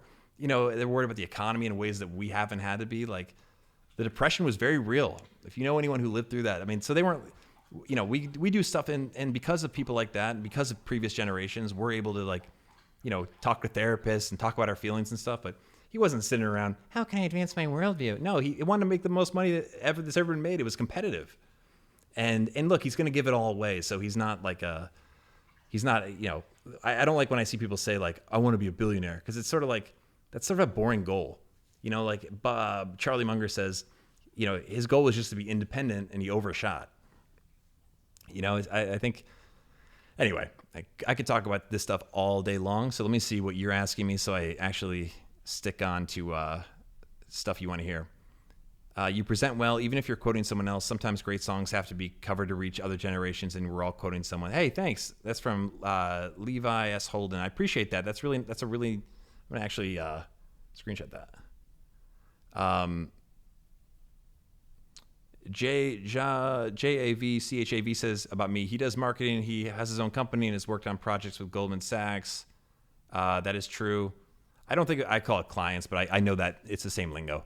Yeah, so the Goldman Sachs thing came about because one of my earliest clients, a company called Clarity Money, and I was responsible for driving. We acquired about 1 million customers to use that product at like record efficiency, and so it's like, again, everyone was trying to play in this space and using the tools. It was like, again, I started to see Berkshire. I was like, hey, I'm allocating capital, and it's about getting the best return. And doing smart things with it, and not taking unnecessary risks, but also being aggressive when the time is right. Like, and the way, I guess, I've learned, because again, I'm not good at like seeing myself, but the things that I would hear back all the time were like, what I did was just always how I've done it. Like, I've done this kind of stuff forever, like literally since I was 20. And people would be like, I never do things the way that everyone else does it, but I would get better results. And I say that like really humbly, like, who cares? Like, we're talking about customer acquisition, not curing cancer. But, but just to like talk about myself for a second, because I know you're interested. So when I got to learn more about Berkshire Hathaway, and I realized, oh, these guys do things their own way too, and it works better. And, they understand what they're doing. But I used to run into things in my career where it's like, people wouldn't, until like the product was out. This is before I started my company, by the way. But I have these moments where I'm like, how come they don't understand this stuff? Like, people would think I didn't know what I was talking about, or like they weren't sure. But like, every time I'd go through the process, I'd hit a home run. Like, I got this. I can honestly say that this thing that I do, I hate to sound so stupid, but I'll say it. I'm the best at it, and to the point where like, it's now like, once I hit the ceiling with something, I'm kind of like, okay, like I have that, great. Like, what else is there? And so for me, with this kind of stuff, it's cool because I'm. In a way, I'm marketing these ideas that are like, I think, really good ideas. I'm using this skill set in a different way, just to do it. And it's very much I think partly why we've created this audience. I have to think it's in part because this is the skill that I've built up for 14 years, and I learned like high pressure situations. I would like, basically I'd be at a company, like they put a gun to my head and say like, you better find a way to make it work. And I'd have to do it. And I would always do it. And I didn't realize that was exceptional until this company I was part of. I was a startup. It went nose down overnight. And we were brought to a company called Jet.com. They were maybe going to acquire our company. I was like 27, and we're in this. I was the chief growth officer, so I got to be in the management meeting. And we're at Jet.com, and Jet.com had raised all this money. Their founder is a guy named Mark Lohr, who's like a genius at what he does. And I read about him in a book about Jeff Bezos. So I was like, oh, we have a meeting with Mark Lohr. Like, this is awesome. It was unfortunate we were there to like basically be sold, but it was, it was a really cool situation to be in, to see as like a 27-year-old. And so, he comes in, they're going through, we had this PowerPoint presentation, and they got to the marketing slides. And again, this is just what I do. It's like the numbers would look like a hockey stick. Like, it'd be like, we start off here, then it's up here, and the cost, the efficiency would be going down, but the growth would be going like this. And that was just what I did. I wasn't like, I did it again, Johnson. Like, it was just, that's what I do. And so he said, he's like, wait a minute, stop this for a second. Like, how did this happen to the marketing slides? And the other guys in the meeting, like, all kind of turned over, and we're in this big, like, the table was way bigger than we needed, like, for how many people were there. So imagine these like oversized seats and like giant boardroom, and they all kind of point to me, and he's like, what would you do with like $3 million a month, meaning like to spend? And at the time I was used to these like small budgets and just figuring out creative ways to make it stretch. And so, and this is like no exaggeration. I don't exaggerate these stories. I wish I was an exaggerator because I feel like I'd be a good exaggerator. But this is really what happened. He says, like, what would you do with $3 million a month? And I went like this. I was like you'd be number one on the App Store. Are you kidding me? I didn't say, are you kidding me? But he said in that moment, said like, we need a guy like you at Jet. And for me, it was like a light bulb goes off. Like I saw my value in the market for the first time in a different kind of way. Like it's different when you go apply for a job and you're, again, I was in a very new space. So there wasn't wasn't around people who were like, it wasn't a really developed industry. It's of course marketing sort of is, but anyway, that led me in some way or another to start my company. And Jet became one of my first clients.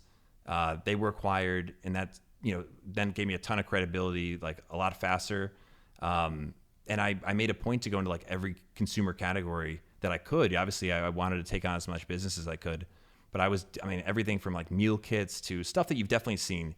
And I would come in and they'd be like, okay, we're trying to make like Facebook and Instagram work. Like that was the channel where, everyone had to be there, but there was a competitive advantage if you could get it more efficiently. And then when the company says, hey, we want to spend more here because we're going to put our money where we get the best return, I'd be like, okay, bring it on. And I'd do a really good job of keeping the numbers. Like they wouldn't, like I didn't defy the laws of scale, but I did way more than other people to the point where it was like they were like, it was great for my business. I'll put it that way. And, I realized at the time I'm in New York City, there's a marketing agency on every block. So I'm like, the kind of marketing I do, it's performance driven. You can measure it. So I'm like, I'm going to look at this like I'm an athlete. And if I can get the best performance and it's provable, that's my pitch, and I'm very genuine. Like I come across like this. So it wasn't like I wasn't able to pitch my services, but my whole thing was that's all I'm going to focus on, because if I have the best numbers, I'll put my numbers against anyone else's and they will choose mine. And that was my strategy. It was like very simple. And I just dedicated myself to this. Like I did not look up for 5 years. And this company I mentioned, Clarity, awesome company. I was really lucky to be able to work with them. And, at the time the company was just me, Adam from Clarity took a chance on me, and, and again, great product, great people. I'm not saying it's all me, but the stuff that I was responsible for, I crushed it. The Goldman acquisition happened, and when companies get acquired, they don't always keep the people that are like on the vendor. They call it like a vendor. And, it was the stuff that I was doing in addition to the other things that were part of this company. It's, as I always say, it's not all about me. But the things that we're doing were critical to a lot of things that were future oriented. And I know Goldman had this thing at the time. I learned later, like our acquisition costs were like 1/100th of what they were paying. And so, the word about me was like this, like I'm a black box. And I had like a couple MDs from Goldman come to my office to watch me do Facebook, which, let me just be clear, it's a little intimidating, right? Like I don't get overly intimidated by stuff, but look, I wanted to continue this professional relationship, and I'm just doing my thing, I wasn't worried about my secrets getting out, because I could do it in front of them. They wouldn't see what I saw. And I'm saying that just because it's still kind of weird to me. But the word went back, like, keep them around. And so that led to like a 2.5-year relationship. And that helped me. I'm a very social person. I'm curious. I'll talk to people who aren't in my like direct line of communication. Like, hey, what do you do? And like, oh, cool. Like, I just like learning about stuff that other people are doing, and it gives me new ideas. And so I met some of these like quant types that I thought were like, I was intimidated of them just on what I thought that was. And then I find out later, and I say this again, very humbly, knowing that this is really nerdy, but then I found out they were intimidated of me. And I'm like, me? And that made me take investing a little bit more seriously. Cause I was like, wait a minute, like this isn't, as I said, it's not about your IQ. It's not about, and if I can figure this stuff out that apparently no one else can figure out, like, because if Goldman Sachs is using you, like they can get anybody. And so that was like I like to say I didn't need the validation, but it was a validator. Like I had other companies who got it, like FanDuel was a company who got acquired. A couple others too. I won't go down the list, but my resume is solid without that. I mean, more than solid, but Goldman Sachs has a cachet, and I'm very aware of it now. If I wasn't before, I'm very aware of it now.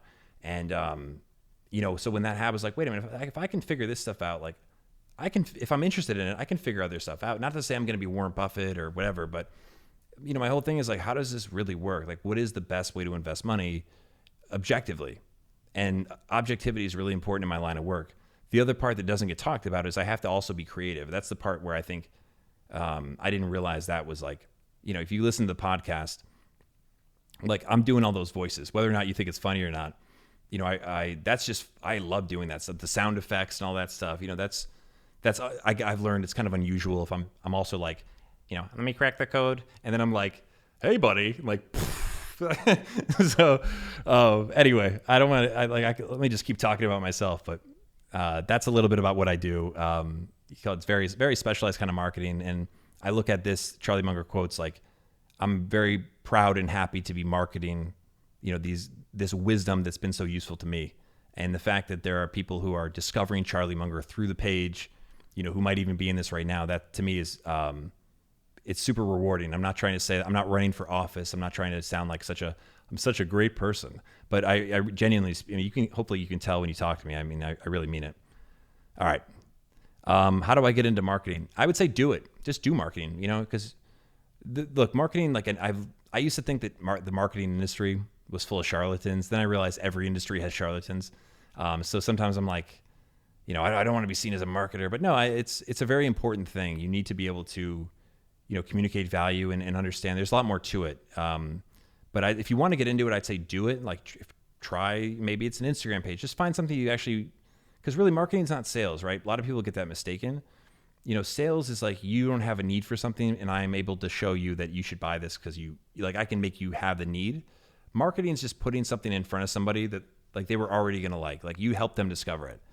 That's the best way I could say it. Like growing up, I'm a big music fan. I'd always be like, hey, you got to hear this new artist or this song. And I just really love at a party or let's say I'm driving some friends around. Back when it was a CD player, pop in a CD and someone's like, hey, this is awesome. Like, who is this? And I'm just facilitating the connection, or facilitating the exchange. And that's, it's a high level way to think of marketing. It's all about the exchange of value. Someone says, it's not like he could get rid of capitalism. He worked with what he had. I'm not sure what this is in reference to. How many stocks in a portfolio should we keep? Well, again, I think you have to do what's right for you. The best investors of all time have concentrated portfolios. So, both Buffett and Munger have said, you could have 1 to 3 companies and that's enough. But I think generally speaking, like if I go off the book, The Focused Investor, the Warren Buffett portfolio, 10 or less. But I think for most of us, indexing makes the most sense. Z Googs says, I'd be interested in answering questions with you. Not sure what about. Let me see this real quick. Wilms Lucas says, at what point in life did you decide that starting your current company was financially wise? I figured it out basically when this company nosedived. So I always knew, I was an entrepreneur in college and I had a business that was really just like more paying my bills. It was a business in the sense that I depended on for money, but I was not sophisticated at 22 about business. But I made a music blog in college that got really popular. And so I was able to do that full time after graduating. And, took it about as far as it could go and just saw the writing on the wall. I learned a lot about business then because it's like the world changes. Like people don't go to music blogs anymore. But there was a time when that was like the thing. And so then I went to work in corporate America. I was there for about 1.5 years at one of the really large, I think the largest media agency. And the idea there was I wanted to get the polishing that I knew that I probably needed. Like I wanted to know, like, this sounds really funny, but like, am I writing emails the right way? Do I know how to, can I say without a shadow of a doubt, I can operate, among the top tier of the top tier as far as what professional conduct is. But it was a great experience. Corporate America was not for me, but I totally get, there's nothing wrong with it. But then I went in the startup world, which was kind of like the halfway point between being in corporate America and being an entrepreneur. And so you have a lot of you're working nonstop. You're trying to create this future. There's a lot of potential upside, but you're not taking on the same kind of risk. Like you might not make the same money you'd make in a corporate job, but it's not, you're not putting your own money up. This startup I was part of that was a great company, to this day, some of my best friends, great people, some just the natural occurrences of life. Something happened with an investor. I'll tell the story another time, but I came into work one day and our CEO called me into a room and he's like, hey man, like so-and-so cut us off at the legs, like to bleed out, like the company's over. We have to tell people. And, I always knew I'd go back to, having my own business. I just realized I needed to learn more things.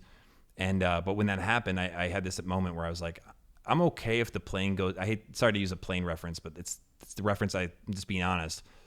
I'm okay. If the plane crashes, I can deal with that, but I don't want to have to, I want to be the pilot. Okay. Like I don't want to go down and I'm, First Officer Franco. I want to be Sully. I want to land on I'll try to land on the Hudson. And so the idea of entrepreneurship at that point to me was just more appealing than being out of control, because I did everything right. I got the results I needed to get. But at the end of the day, that time on my resume looks like a failure. And so when I started my company, and I'm telling you guys the full story, by the way. So I'm a little weird talking about myself because I'm like, do they want to hear this? So just bear with me here. I'll get comfortable.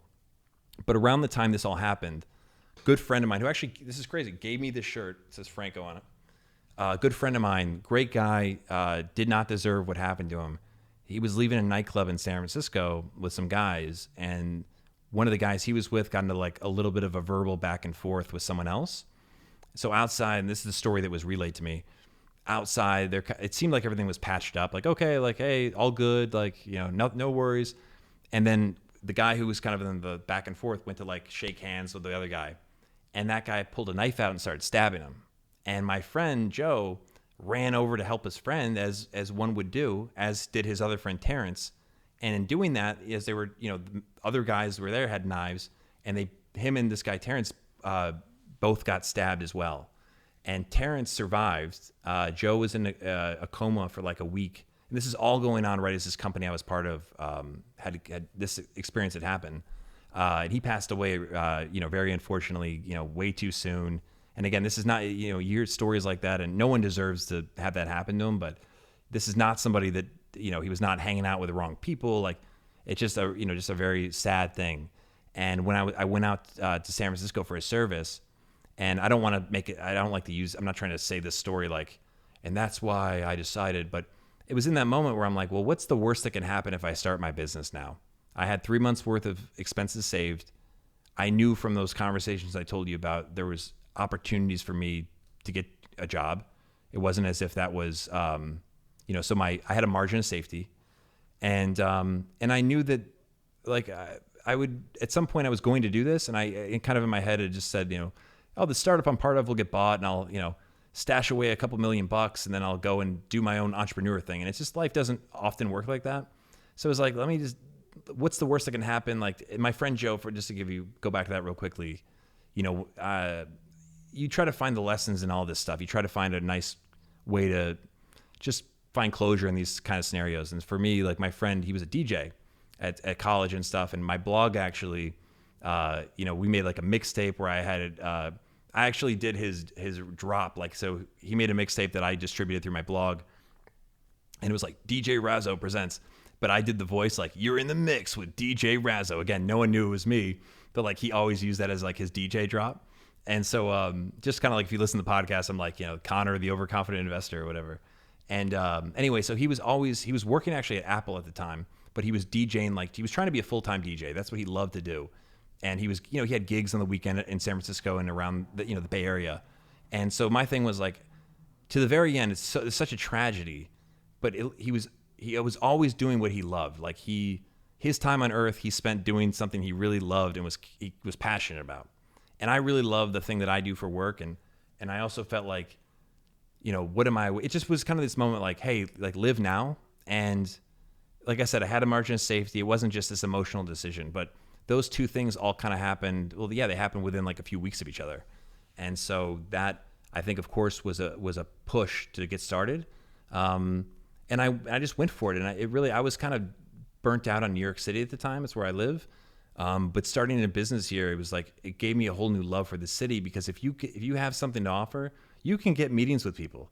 You don't even have to be overly aggressive. You just say, hey, just reach out and see if someone will, if you can buy them coffee and talk to them for 10 minutes, you'd be surprised people will say yes, especially if you actually have something of value to show them. So if I could walk into a meeting with FanDuel and say, here's my results, and I know there's maybe a problem that I could help solve. I'm just using this random analogy. FanDuel's like 4 blocks down or something like that, right? Like maybe I know somebody who knows somebody who could just get me just a conversation. And if it's not a good fit, I don't want to force it. I understand against the marketer in me. It's like, you shouldn't have to force it. It should just be, I'm not trying to go out there, hey, you got to like Charlie Munger, come like this page. You all are finding the page and we're like exchanging value. So the FanDuel thing, actually, it's funny because that's something that I got involved with them after they had a bunch of controversy. It's a whole other story. But anyway, yeah, Joe Razzo, he's a great guy, and definitely he's very missed. But it's like that was, I couldn't have planned it. Like I wasn't like, at this stage I'm going to start a business in New York City. It was, looking back, it was a very risky thing because it's not easy to start a business anywhere. But I think if you've built a skill, if you have a passion for something and you realize, I knew enough to know what I valued at that point. I'd learned a lot and I was ready to put it to the test. Okay, let me keep going through here. Thanks for hearing that out, by the way. I rarely have I told that story, even to my friends. Okay. I've also read and listened to everything I can get my hands on related to Warren Charlie. Hey, ZGOOGZ, send me a DM. We should chat. How do you find out the tricks that defy the rules of Facebook and outperform other agencies in marketing? I think because I just did it and I didn't have, I think sometimes you can learn bad habits. I always was in the scenario where like, I have to make this work. I didn't do anything sketchy, if that's what you're wondering. I wasn't like, doing like they call like black hat tactics. Like, but you're competing with people. And I tend to challenge the conventions. I tend to see things a little bit outside of the box. And I think that contributed. And I think also because I could do the creative stuff and the analytical stuff. And it wasn't like I could just do it when I was born.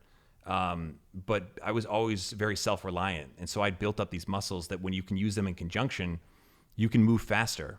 And a lot of the things on those channels, you have to be your rapid fire testing. So if I don't have to say, hey, I need a line of copy, or I can write the ad. Like every ad that I've ran, probably I wrote the ad, which I didn't realize how weird that was. Because people like, it's actually a Jet, someone who's now a friend of mine was like, who wrote this copy? And I was like, I did. Like, who else would write it?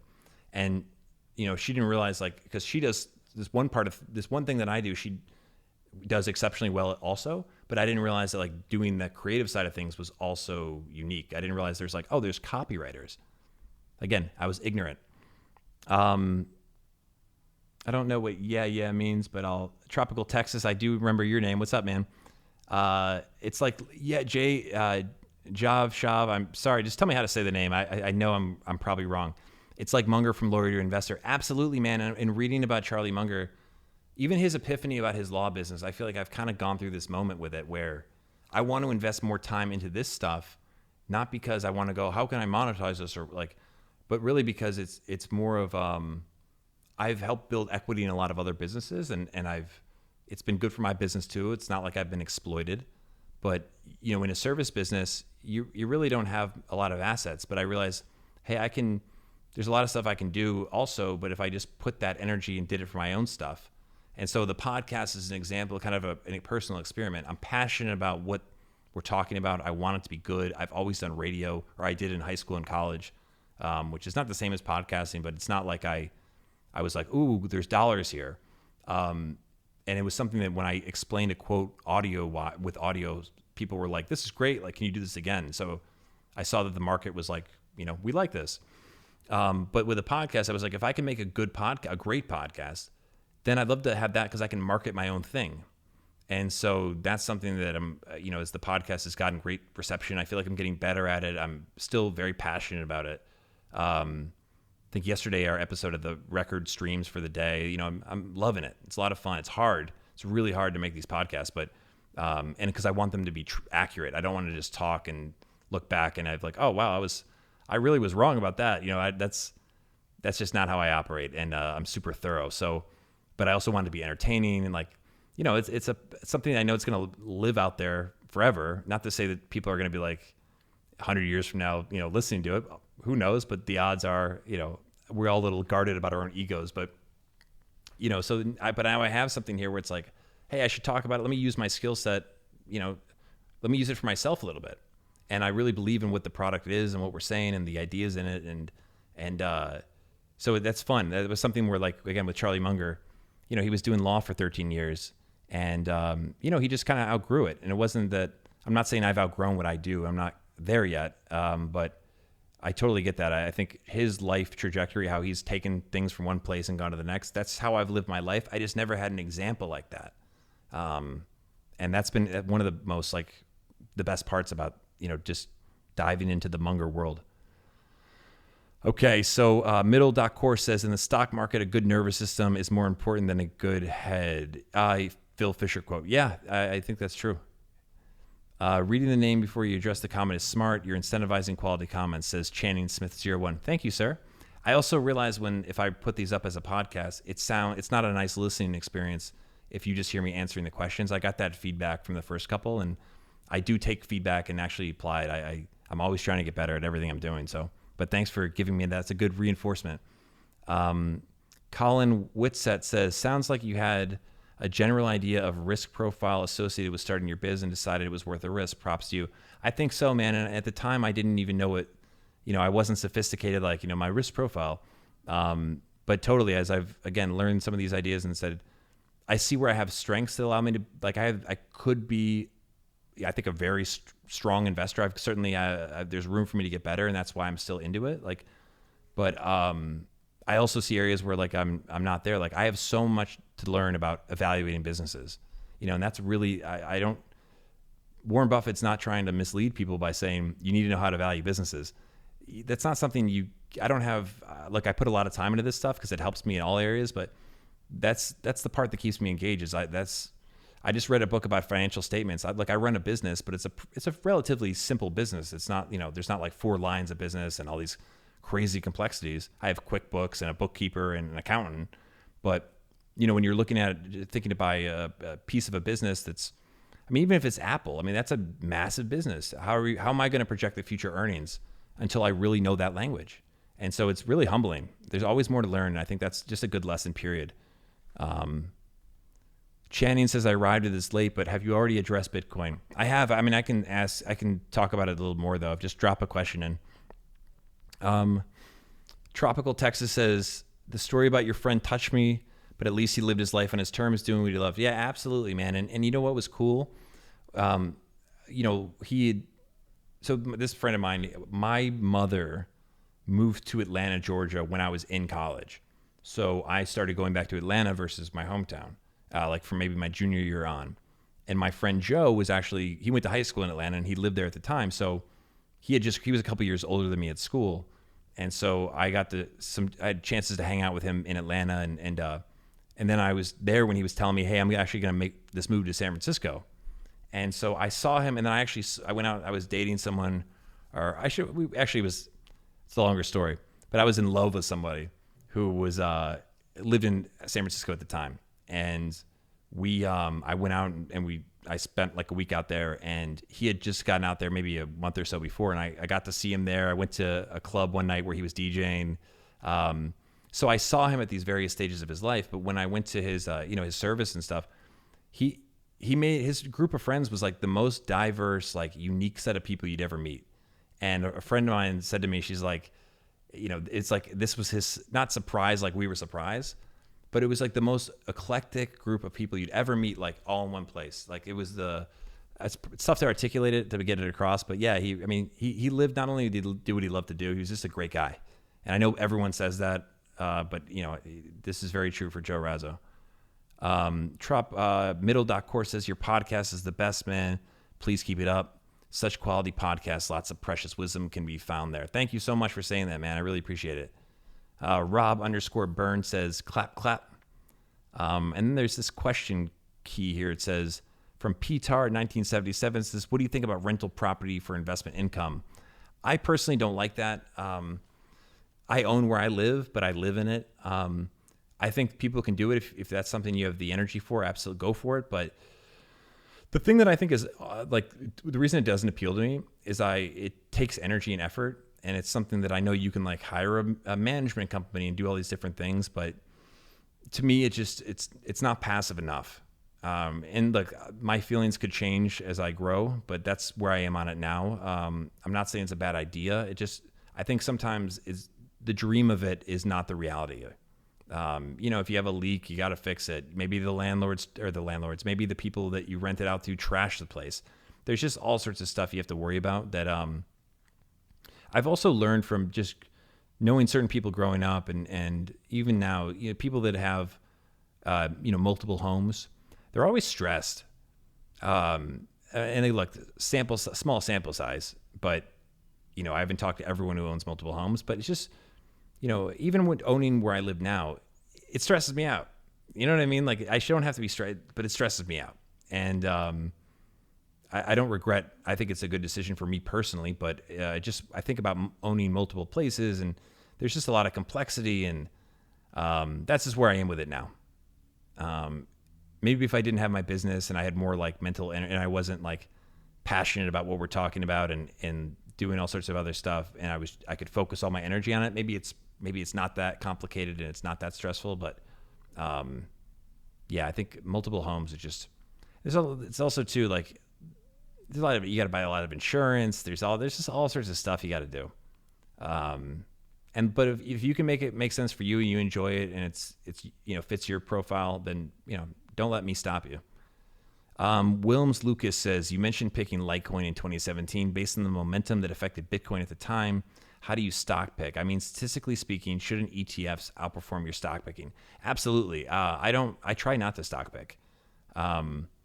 I did some stock picking when I was younger, and I think I barely got ahead. Like I thankfully, was able to make up for some dumb choices, but I did great stock picking during like the COVID thing. I shouldn't say the COVID thing, but when I saw what was happening, and I was willing to take a couple risks here and there, and they paid off. I've trimmed those positions down, and I try to just go, low cost index, because I think long term that's the most sensible thing.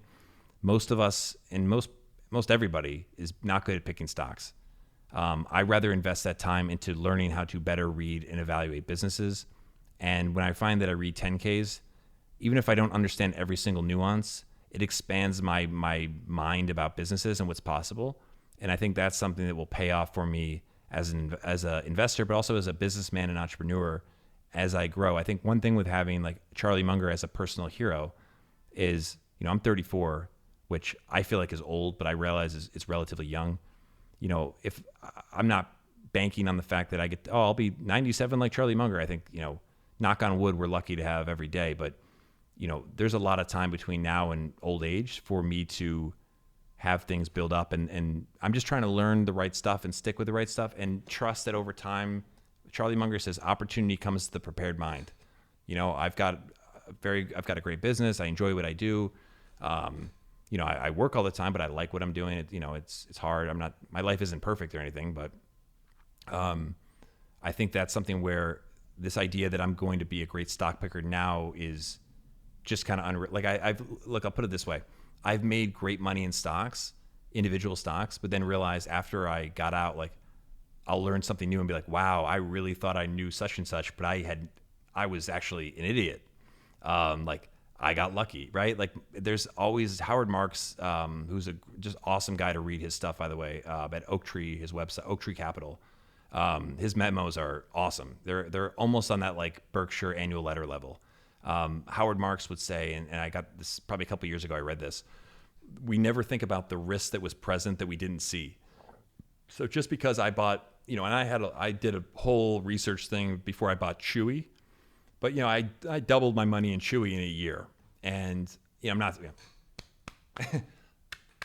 bravo. But my point is I could have easily just lost a lot of money too.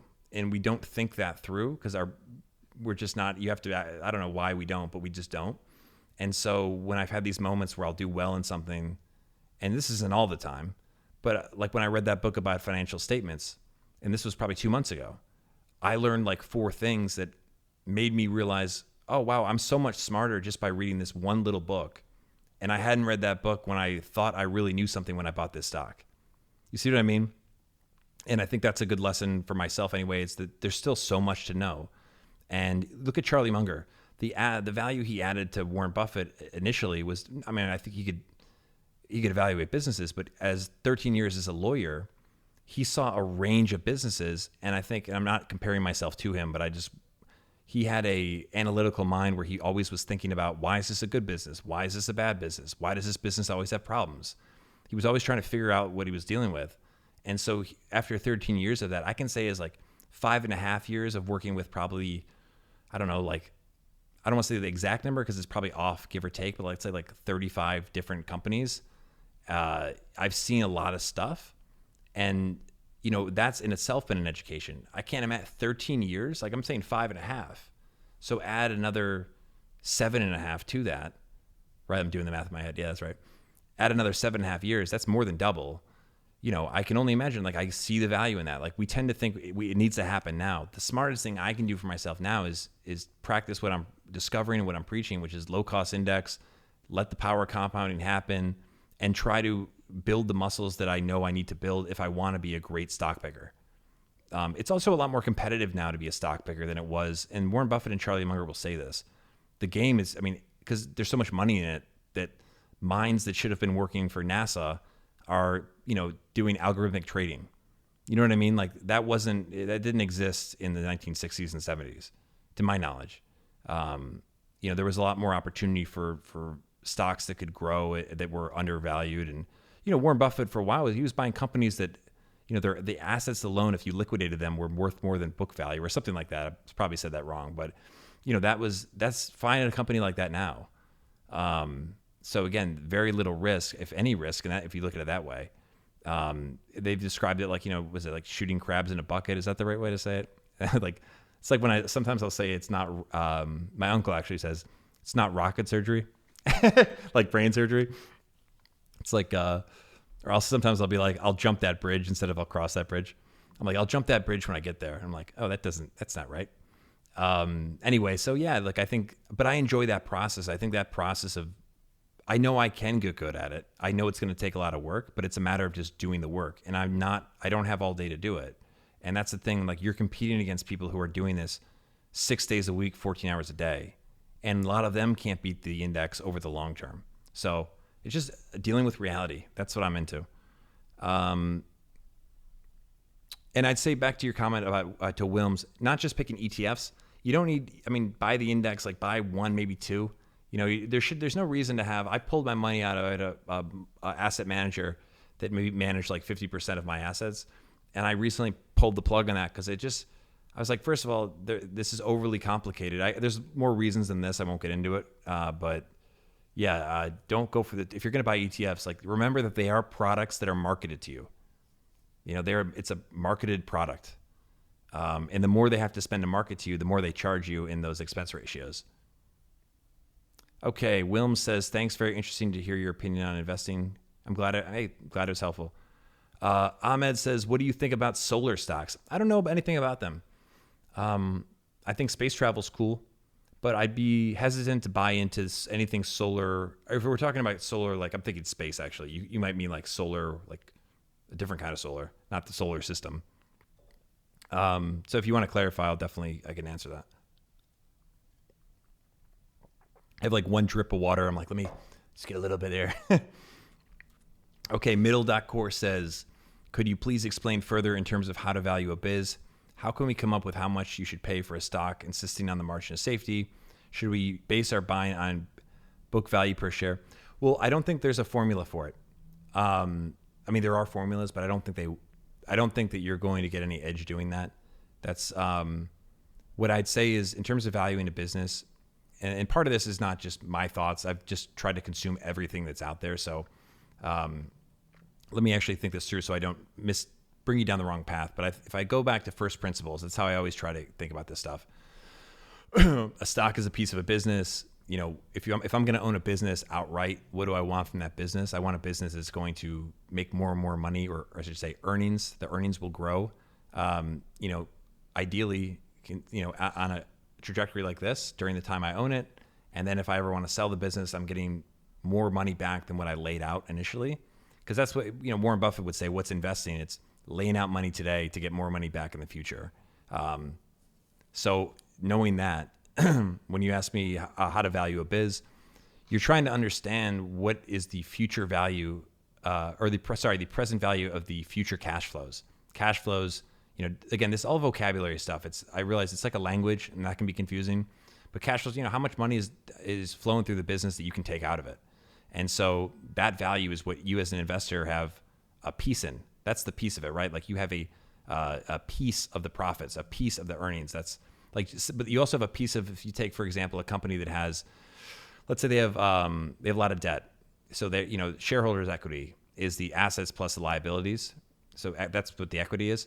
If a company has a lot of liabilities more than assets, well, you're taking that on as an investor as well. Like that's what you're owning a piece of. That's the business. And so that's what the equity piece is.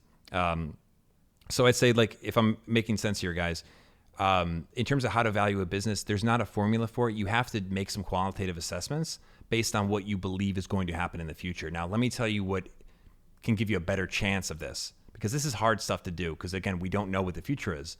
And as investors, we're dealing with we have to deal with uncertainty. So there's no getting around this, but it's also good to say, here's the reality of the situation. So no, there's not a perfect way to do it, meaning the way you want to value a business before you buy it. So you have to make some qualitative calls. But on a on a standpoint of, we don't know what's going to happen in the future, we have to assess the situation now. How can we give ourselves a better chance of not screwing it up? Well, for one, only consider businesses that you understand. Like, be willing to say, I don't get this. Like, someone asked me about a question earlier. I forget what kind of company, but I was like, oh, Tencent. I was like, I've read nothing about it. I don't know. It's hard for me to say I don't know, because usually in my professional life, I have the answers. So when I'm like, I don't know, I'm like, I know a little bit about the company, but I don't know. And that's good to acknowledge what we don't know, because then we should just stay away from it if we're talking about what we're going to consider as an investment. Doesn't mean you can't go back and learn it, but I'm at the point now where I have to pick something to invest in. If it's something I don't understand, it's not easy for me to understand. I've done no reading on it. How the hell am I going to have an advantage? And to give you an example, there are sectors where I'm not even, like, biotech is really cool to me. I've done no substantive reading on biotech. How the hell am I going to pick who's going to get through their clinical trials and all this stuff? I don't want to go there because I have no advantage. I don't want to play where I don't have an advantage. It's like playing a sport that requires you to have a body part that you don't have. That's a freestyle analogy there. That's a little made me think about what scenario would that be? But you get the idea, I hope. Next, I'd say, if there's going to be a lot of change in the industry, well, that's very hard to predict what's going to happen to businesses that are in very aggressively changing industries.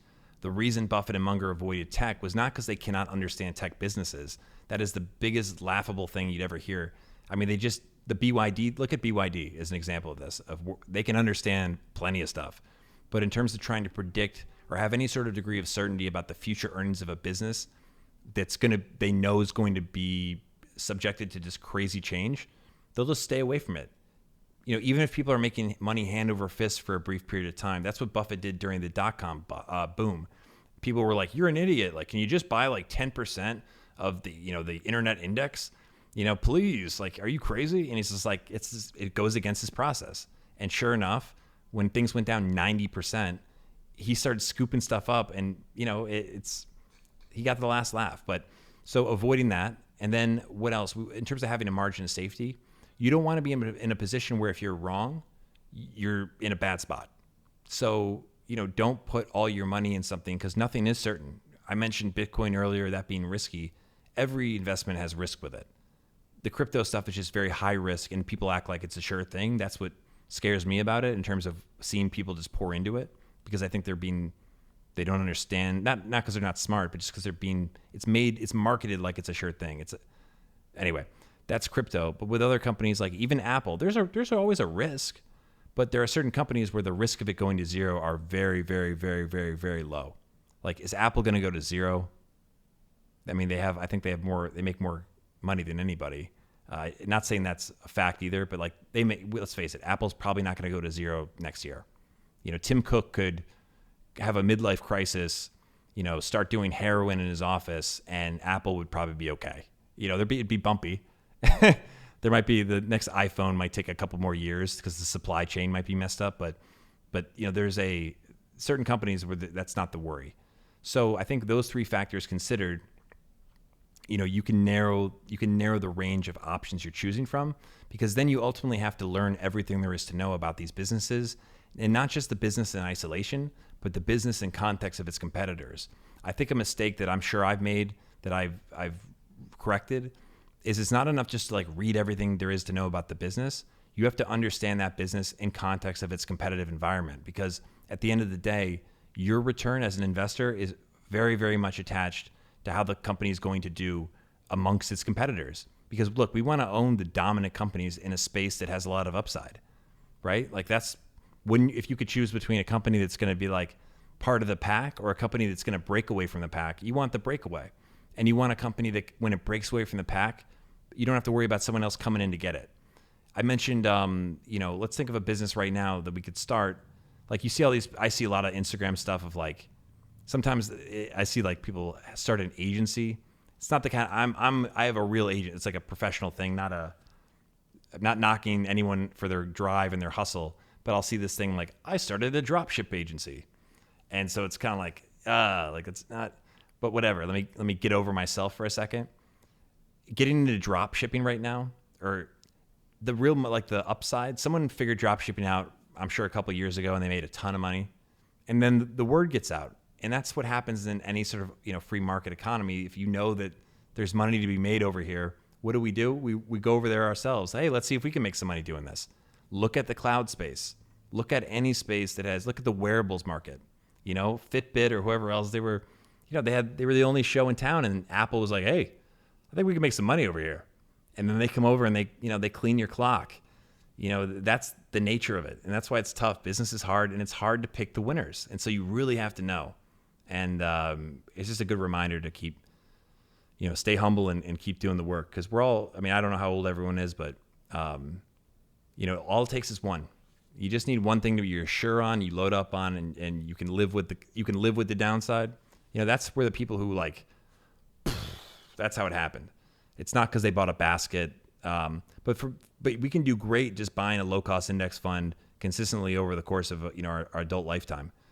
Do that, because I said this yesterday, but again, I'm into like learning everything about something that I'm interested in, and the average investor lags the average by about 4 percentage points. So the average investor doesn't even do near average. They do far worse than average. So think about that. So if you can just get close to that average, and really there's a guaranteed way to do it. And our guy, John Bogle, the late great John Bogle, would say, I won't quote him, but just buy the index. Instead of trying to find a needle in the haystack, just buy the haystack. Because, if you were like, if you got it on Amazon, if I'd bought Amazon, good luck picking Amazon in the 90s, and good luck holding on to it when it lost 80% of its value. You have to really know to be comfortable doing that. And as much as we like to convince ourselves that we know, or, I'm sure I'll be able to handle it, it's a different story when you see, even if it's money you've made on top of what you put in, it feels like it's your money, right? So if I see I'm up on Amazon or something and it goes down 80% in like 3 months, I'll hang on. I got this. That's, again, it takes some serious, and I think you can work on the psychology part of it. I think I've seen that in myself, like understanding the root of those irrational that thinking. But even if you get that down pat, if you bought at too high of a price, then it's opportunity cost. Sure, you'll make your money back eventually, but you could have been doing things with that capital that would have been more advantageous. And the tax advantages of not having to sell for decades, it's huge in terms of the compounding effects of that, of those unrealized gains just staying there. Okay. Solar, like clean energy, just to clarify, that's from Ahmed. Yeah, I don't know anything. I know some people that work at solar companies. It makes sense to me that solar, has a bright future, but I don't know anything about the companies enough to invest. Middle.course says, can you please explain further in terms of how to value a biz? Oh, that's right. I answered that. Okay. Tropical Texas says, no, you don't know. Invest in what you know, right? There's money to be made in cloud and cybersecurity, but at the moment I don't know about them, so I don't invest in them. Amen, man. I'm glad to hear you say that, because, sometimes, as I said, I've learned these things, and I always try to find out why it's true, I don't just accept it. And something that at times frustrated me with friends, because I want them to do well, I'll explain this, and I'm like, I know the logic is solid as a rock. I had a conversation with a friend today about this, who's a really smart guy. And He owns some of the like Cathie Wood ETF stuff. But it's funny, I found a clip of Charlie Munger talking about how him and Warren would explain their method of investing to other people. And some people would just get it and be like, oh my God, like you've just turned on the light bulb. Other people would still like, no, I'm okay. And that's just how it is. Not everybody's going to, and that's okay. It's just, there's a lot of other factors that influence why people invest in certain things. But to me, I'm trying to find the truth. And you're absolutely right what you said. There's going to be a lot of money to be made in the cloud space and cybersecurity. But, if we know that long-term investing in being a long-term holder is very advantageous in terms of building wealth, am I going to be able to pick the company and hold it for 20 years? That's going to be the winner. I made the not mistake, but I'll call it a mistake. I bought CrowdStrike during the pandemic and I wrote it up. It was a speculative play. I mean, I read the 10K and things like that, but thankfully I sold it because the light bulb will come on like, if this goes down, like I don't know enough to feel comfortable holding it if it does this. Whereas there are certain companies I own where I'm okay with that. And I'm not advocating buying single stocks. I'm trying to have less single stock exposure, but that's a good example. Like, of course, cybersecurity, there's going to be more money moving that way. It has to, it's inevitable, but who the winner is going to be, who's going to have the durable competitive advantage, I have no insight there that no one else has. So it's not a good idea for me to try to pick the winner. And most investors, even the best investors who try to pick the winners in very fast changing spaces that are innovative spaces, historically speaking, they've done terribly. And Jeff Bezos himself said that. Okay, so Wilm says, if you're interested, okay, that's something else. Kyle.fitness is Palantir. I have not read anything about Palantir. I'm aware of that company, but Kyle.fitness, I've not clicked on your profile picture, but I can already see from like the little circle. Kyle's lifting weights, man. I got to get in the gym. Dan Stang says, oh, this is great. As an investment advisor, people are delusional about how they'll feel when their investments drop. Amen. And look, I've said things where I'm like, I don't want to be paying these fees anymore, et cetera. But I'm always quick to say, that doesn't mean everybody, like, it doesn't mean that industry doesn't deserve to make money, because there are clients where, frankly, the wealth managers, the asset managers, whatever, financial advisors, they have to be like a coach and a psychologist, because people will call up and like think that the wealth advisor like controls the market. Like, what are you doing with my money? I'm sure you deal with that all the time. All the time. I'd love to have a panel with wealth advisors who could talk about like crazy clients, and I'll have you guys use that voice that they, when someone's like seen a murder, but they black out like this, it's all shade, and they're like, yeah, so I saw he walked in the room and then he killed him. Like it'd be like a podcast like that. Kyle says, I do online training if you need some accountability. I will keep that in mind. Okay, Strand Snippet says, how long have we been on, by the way? I realize it's dark behind me. It was light when we started. It's 8:00. Wow. Strand Snippet says, dumb question. If you sell a stock that had gone up and you keep your money in your brokerage account, then use the money to buy another stock, do you have to pay taxes on the profit? Yes. Unless it's, and correct me if I'm wrong, unless it's in one of your retirement accounts. Like there are things where if you're, doing buying and selling within like a Roth account, you don't have to worry about that. But if it's a regular brokerage account, and let's say, you make a killing on Viacom, CBS, you sell it all, and then you buy Apple, you still realize that gain. So yes, you have to pay taxes. And if you did it within a year, you have a nice little tax bill there. But you shouldn't just do everything for taxes. Like taxes they're inevitable. I've heard a lot of people say like it's a mistake to do things just for tax reasons. Like I think you want to be smart about your taxes in the sense that if you can find ways to minimize the taxes you have to pay. Look, let me say this too. Pay your taxes. Okay. Like I tell my accountant, like every time we talk, and my accountant is very ethical, but I'm like, FYI, if you're ever wondering what I want to do, it's whatever the IRS wants to do. Talk about avoiding trouble. I don't want to do anything that's like remotely. I declared my Litecoin gains, and I hope other people did too. But it's like, I want no problems with the IRS. If I have to pay the taxes, here you go. I'll write the check with a smile on my face. because so when I say do things that are smart for your taxes, do legal things. And if you're not sure, make sure you find out and you're not, because just because you say, hey, I thought this was legal, IRS doesn't care.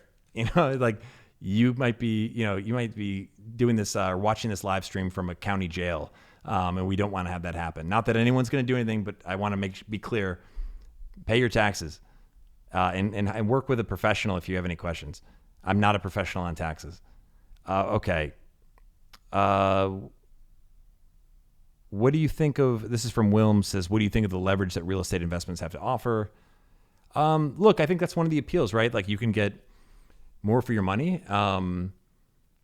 Yeah. So I think that's something you have to consider.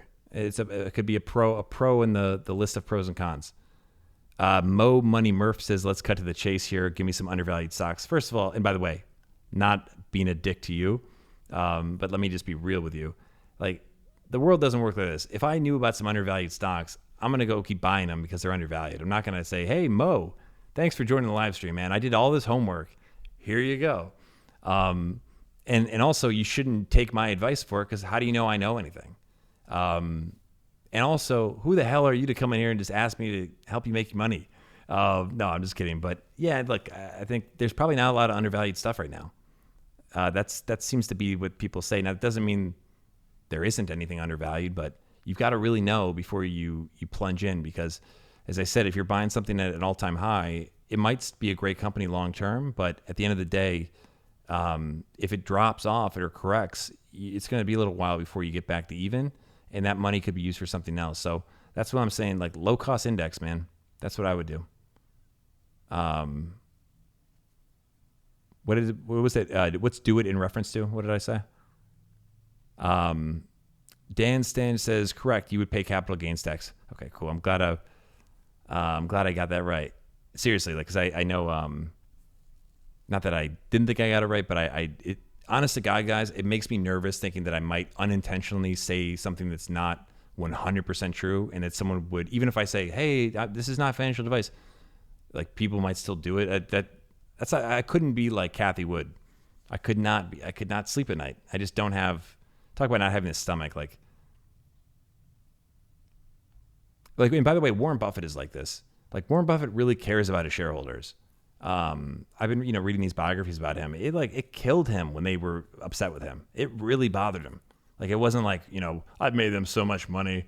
It's like he really loves his shareholders. And that's why I say I don't want to say love. I don't want to weird you guys out, but I care about how you guys do with whatever information you're getting here. I don't want to send you down the wrong path, even unintentionally. That just would be, because look, money, we work hard for our money, right? We work hard for it. And part of the reason I don't mind calling stuff out as I see it is because, I just think it's wrong that when people are out here, like, they know better and they're misleading people, because look, let's face it, we all have to kind of figure this stuff out ourselves. It's not the school system's fault by itself either. It's just, it's tough to find the truth about what's the best approach for investing. Anyway, I digress. Middle.course says, my apologies if I asked too much. I see, sorry guys, Mo _ Money Murph says, do it. I think he was saying that in reference to, like, you think I'm just going to come in here and tell you what to do? Like, do it now. And I'm just like, okay. I don't know any great undervalued stocks right now. And as I said earlier, I'm trying to get away from stock picking. Not because I've overdone it or anything, but it's just like, I can't find a rational argument as to why I should not be just trying to put more and more into low-cost index funds. And no, I'm not doing that blindly either. But so even if there were some undervalued stocks, and again, I don't know of any, I would suggest to anyone as just friendly advice to don't try to go individual stocks. Okay, back to Middle.course says, my apologies if I asked too much. Hey, don't apologize, man. Really keen to learn from you. What do you think of ABT about Facebook? Their financial looks strong, very low debt, but not sure. Okay, I have a very strong opinion on Facebook stock. And to finish what you asked me, it says, their financials look strong, very low debt, but not sure in terms of their moat. What's your opinion on this? I will tell you here in just a second. Mo, you can look at an ETF, SCHD. Is that the, that's not an undervalued stock, is it? What is it? Schwab? Okay. No, I don't know if that's good advice. I actually just sold that, by the way. the Schwab U.S. Dividend Equity ETF. I think dividends have a psychological effect. Like it feels good, like, oh, I'm getting income. But you have to pay a lot, and correct me if I'm wrong, all advisors out there, but you have to pay a lot of money on your dividend taxes. It's not like it's not a free lunch. And just because a company pays dividends doesn't mean it's a great thing to own. Dividends it's not a bad thing, but if a company is growing and like a company that's going to grow a lot, they're going to retain those earnings and do things, that are advantageous to growing the business. So think about that too. Sometimes there's a reason why they have a dividend, and it's not because they're just nice. It's because they can't think of anything to do with the money. There's no debt to pay off. They're like, okay, we'll give back to the shareholders, and that's fine too. But just I think I see a lot of stuff on Instagram like, if you buy these dividend stocks and enough of them, you'll have this income or whatever, and it's like, yeah, but that doesn't necessarily mean it's the best opportunity for you. Anyway, that's just my thought. Channing Smith says dividend is income. Income is taxable. Right. Berkshire doesn't have a dividend for a reason. Yep. I'd also add there too, and correct me if I'm wrong, guys, but I think the dividends, it's taxed a little bit. I don't say higher, probably not the right language for it, but there's like a disadvantage of, it's not like a regular income tax. It's like taxed at the highest rate. Correct me if I'm wrong. I'm not saying that's true. I'll look it up later, but it might be it's something I want to learn more about, because that could be sometimes the podcasts that are I enjoy all the podcasts, making them, but there'll be a subject I really want to let me get to the bottom of this. I call it like Detective Franco, because I'll see so much stuff about it and I'm like, well, I don't know if that's true, but I'm not sure either. So let me see if I can crack the code. So I think a dividend episode would be interesting. Okay, Colin asked me, what's your approach to evaluating an index fund versus a business? Well, I mean, look, I think an index fund, if we're talking about like the VU, it's just a basket of a lot of different businesses. So in terms of evaluating it, there's less risk than owning an individual stock. And like I said, unless you really know about that individual business. Because if you know a lot about something and you have an insight that other people don't have, that's not necessarily risky for you.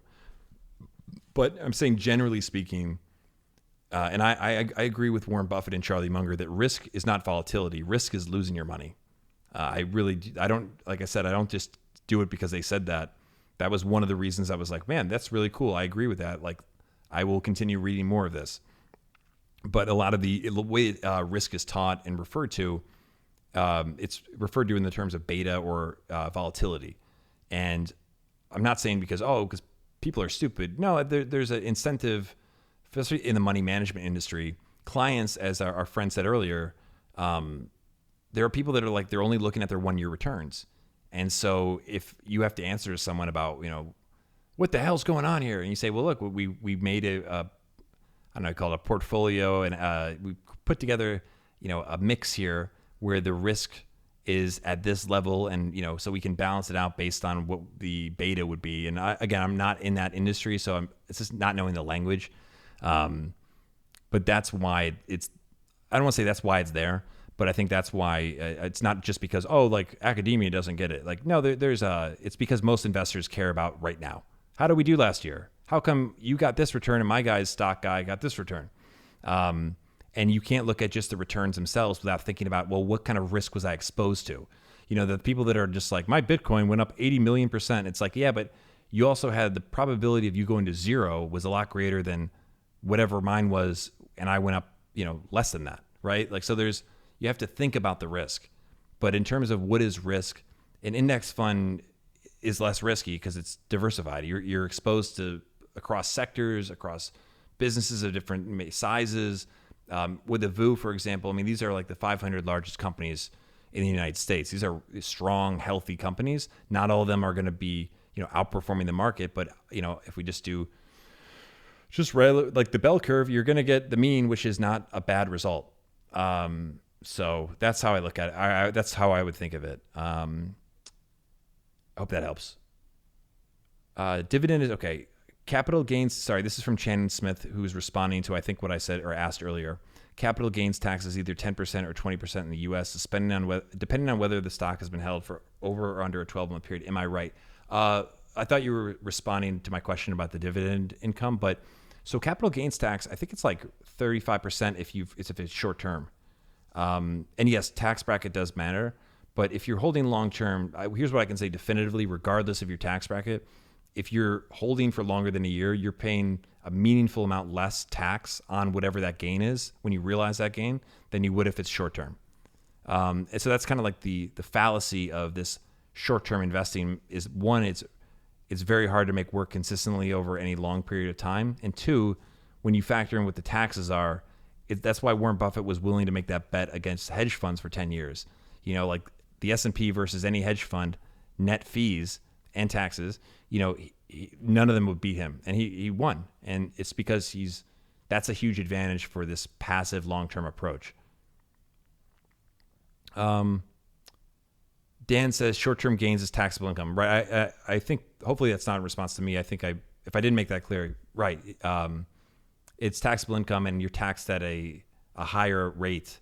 I don't want to say higher rate because again, there's other factors here, but higher than you would be if you held for more than a year. And again, there are experts out there. I am just like you guys. I'm just trying to make the best choices I can. I'm not an asset manager. I have a brother who has a master's in taxation, and I'm like, first of all, that would be a painful degree to get. But man, it's just like I love that. Like, cause there's always so much more to learn about taxes. I bought a book though a few years ago. It was written by a former IRS agent. It didn't make me a tax expert, but it's like, of all things you're going to learn about that, hey, if I spend, 10 hours reading about it, you might learn one thing that especially when you're younger, learn something that saves you a lot of money long haul, or even if it doesn't save you money, you don't need to get the professional advice that costs you money. Dan says LTG varies long-term gain varies based on income, but it's generally lower. Yep. Than taxable income and can even be zero. Now, I don't know how it's zero. Maybe that's like some like tax harvesting or loss harvesting. Please, if you find out how, let me know, because we need to get up on that. I don't know how you pay zero taxes on any long-term gain. Like I said, unless you're offsetting it with a loss. I know there's all those like little ticky-tacky stuff you can do, but Wilm says, why do you sell certain stocks as a long-term investor? Rebalancing. So Warren Buffett would say that the reason to sell a stock is because the company's lost its competitive advantage or you've lost trust and faith in the management. And those two reasons are why I sold my Facebook stock after holding it for a long term. And if you like that, I'm coming back to that question. I didn't forget.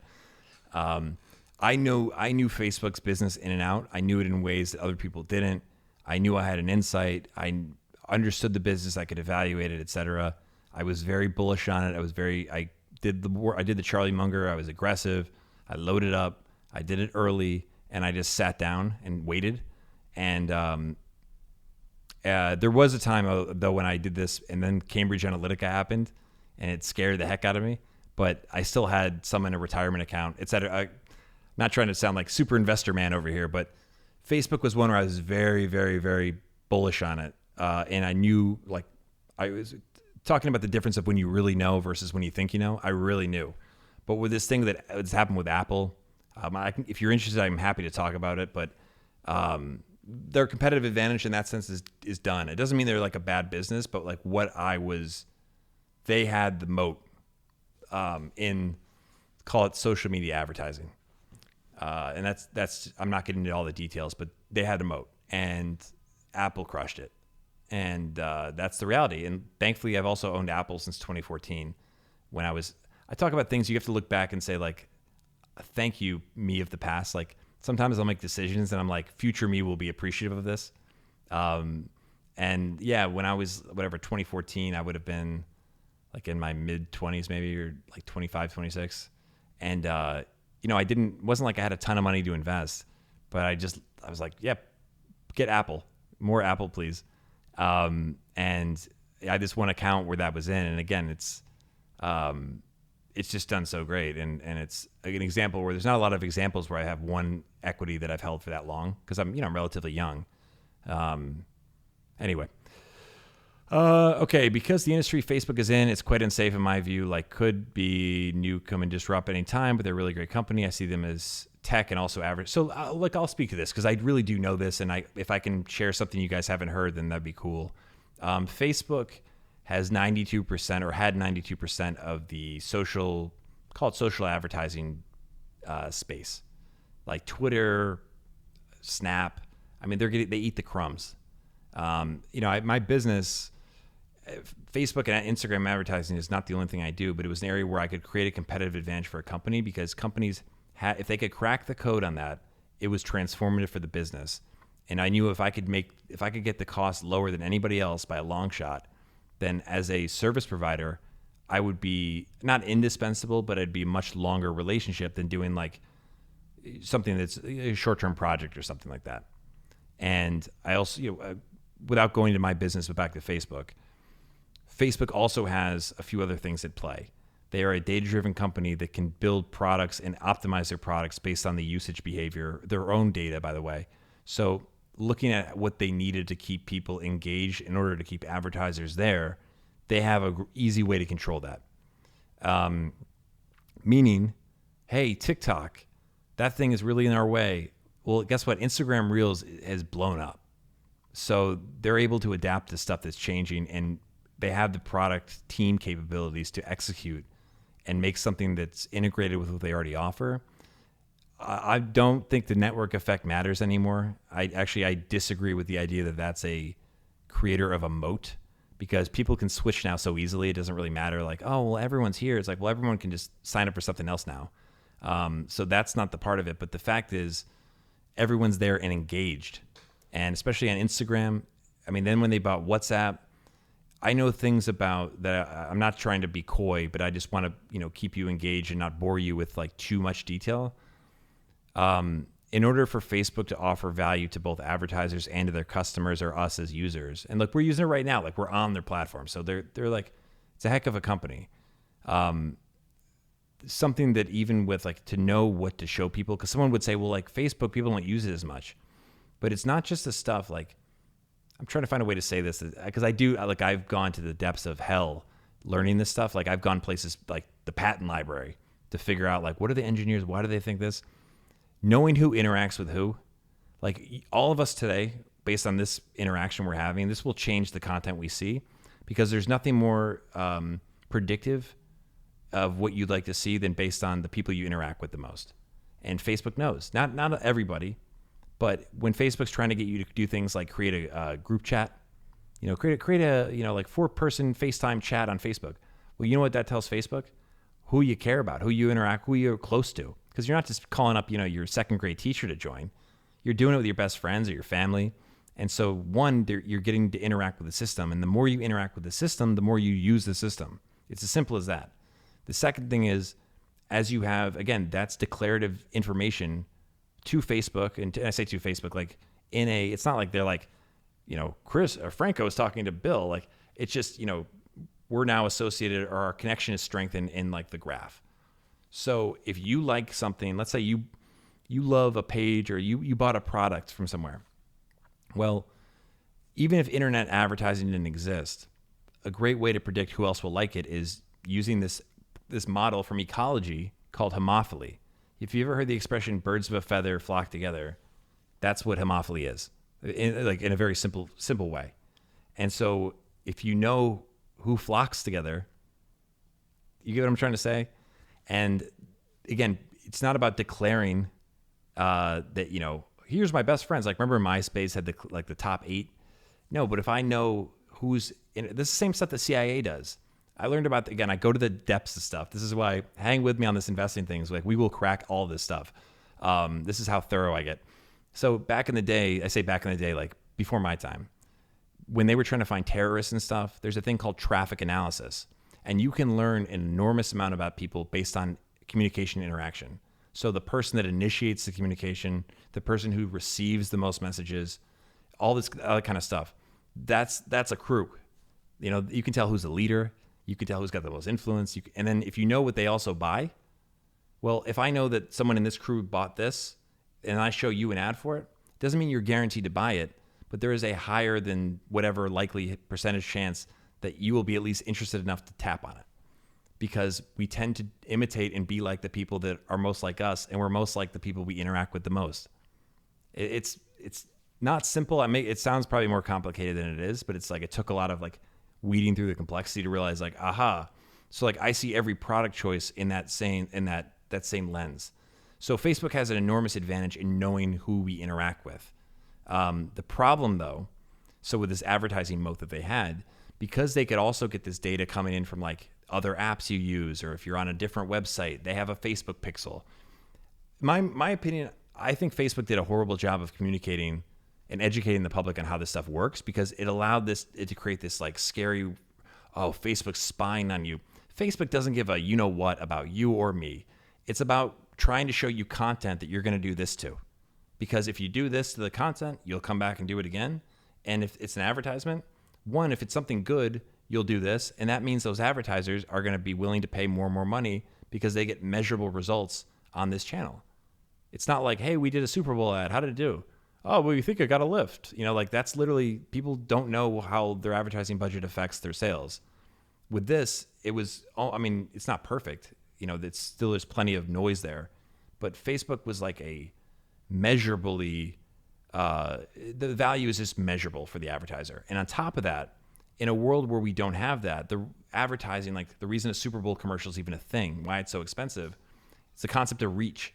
So if you can reach, X number of millions of people with one boom, that's worth a lot of money.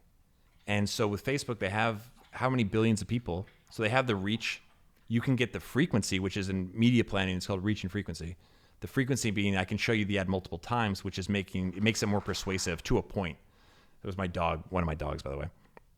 And so they have that, but then they're able to make the advertising targeted so well that it's more predictive of what the person's going to do, so they can charge more because, again, it's a market. The advertiser's getting more tangible value. Now, when Apple said, we're not going to share this information or let you get this information anymore, it wasn't, in my opinion, I didn't feel any like ethical issue with how Facebook was using that information based on what I know, because I would not build a business around something I did not feel that I thought was unethical. Apple has positioned it that way, and they're geniuses at that, because there is an issue with privacy, and there should be, as consumers, we should have a certain degree of privacy, and you shouldn't have to worry about, are they listening to me? Like, I don't even think they do listen to you, but I'm just in general, there is a need for, this to not like run off too far. So I'm actually in support of Apple doing what they're doing. I ask apps not to track me, but advertising still works. But where Facebook before would be like one of the reasons they have 92% of the spend is because it was measurably the best. But now advertisers have to be like, well, we're not sure if this is from Facebook anymore because we're not getting the data is not flowing in the same way. So let's also sprinkle some money over on Reddit and put some on Twitter, and maybe we do a little direct mail. Facebook's kind of runaway advantage was severely chopped by that. And you can see, look at what they're doing now. I mean, we're going to the metaverse. Well, we got to go somewhere, because this party's over. It's over. I don't get sentimental about stuff like that. It's reality. That's what happens in business. Apple played it better. And Facebook, it's a good lesson. And I've talked about Robinhood in this regard. You have to be, don't grow at any expense. Don't grow at the expense of the trust people have in you. Because if you treat your customers or they think you're not treating them or doing right by them, they're not going to give you the benefit of the doubt. WhatsApp announced some new like encryption thing, they just recently announced an encryption thing, but maybe a year ago, they had some announcement about their privacy policy that people saw. Elon Musk was like, use Signal. People were like, we're gone. And Facebook's like, no, like, it's actually, we didn't do anything bad. And everyone's like, yeah, we've heard that story before. They remember Zuckerberg being like, I don't know, Senator. We sell ads. You know what I mean? Like, people are just like, enough with this company.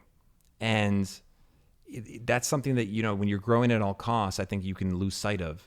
But the companies, again, that are more long-term oriented and don't have that culture, I think there's evidence that works better. Look at Costco. But anyway, so to me, that was their moat was seriously compromised. Doesn't mean that Facebook won't figure something out, and there's a chance the metaverse is the future, but now Facebook is trying to play in more of like consumer tech, and there's no proof that they're going to be good at that. And I think when you're buying, like, I heard the Portal is awesome. I've heard the Portal is like a fantastic product. I don't want to have that thing in my home. And look, it's not even because part of it's not even rational to say that, but it's just that Facebook has shown so many times that they're not willing to do the right thing, or they're willing to sort of like look over something or not be as serious about it. And the culture shifted. People were like, no, we really care about our privacy. And you guys, and look, Apple runs a whole campaign, Apple privacy, with a phone over everyone's faces, and some of the things that Facebook used to be good for, like Messenger, for example. Messenger's like, I don't even like looking at it because it's iMessage. I trust iMessage. It's simple. And I feel like there's a degree of like, it feels more private. And part of that's probably just perception. Just some thoughts there, but I could talk a lot about this. And if you guys are interested, if there's anything more I can say, I will. I should sign off here in a little bit, but I love the fact that you guys have questions still. To Brad's point, yeah, Apple. I personally believe that Apple severely compromised the moat, or the durability of the moat for Facebook. Facebook has to do different things now. Facebook is a healthy business, I mean, no doubt about it. But as far as like, if like, I'm trying to think of a good analogy. If Facebook came out with a phone that somehow I can't think of a good analogy. It's going to diminish what the point I'm trying to make, which is the fact that Facebook could also incorporate data from what you bought. That's the most predictive of what you will buy.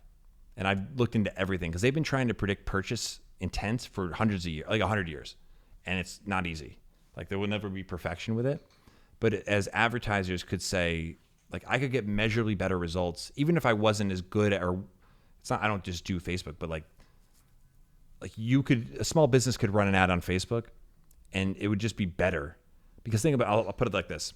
And I don't mean if I sound like I'm talking in circles, but Google is based on search intent. Search intent is an advantage. It's unbelievable because when you search something, like you're telling it, it's like that movie, What Women Want. Like, what people are looking for. So you can show them things that they'll want to see. So your Google results are based on what you search for. What Facebook is able to do based on the richness, the vastness, the relevancy, and I said freshness of their data set, and the fact that it's first party data. When you go on Facebook or Instagram, the first things you see there, they're like your Google results, except you didn't search for anything. They just knew, we knew you like this. Think about that. That's actually that's machine learning. That's real machine learning. That's deep learning. For advertisers to be included in that, think of the problem that Facebook is trying to solve for. Hey, Cashy. Hey, you okay? Come here. Sorry, one of my dogs are named Tango and Cash. I don't have a love for money. It's not me. Come here. Here, buddy. I'll show you one sec. He just was kind of like by himself, looking all sad. Oh, come here. This is Cash. Okay, buddy. Okay, so Cash is the real brains of this operation. What was I saying? So when you go on Facebook or Instagram, here's the problem they have to solve for. They have 2 billion users. They have all this content. And every time you go there, you're expecting to see something extremely personalized to you. And it better be something you haven't seen before. People refresh the feed like this, like it's a slot machine. And that itself is the problem they're using machine learning or deep learning to solve. So as advertisers, to be included in that, it's an advertisement. So that could go terribly wrong. Look, there's other examples where people are like, there's too many ads, or I don't want to see this. Facebook has made it where the ads are some of the best part of it. In some cases, the ads are great. I've learned about some great products that way.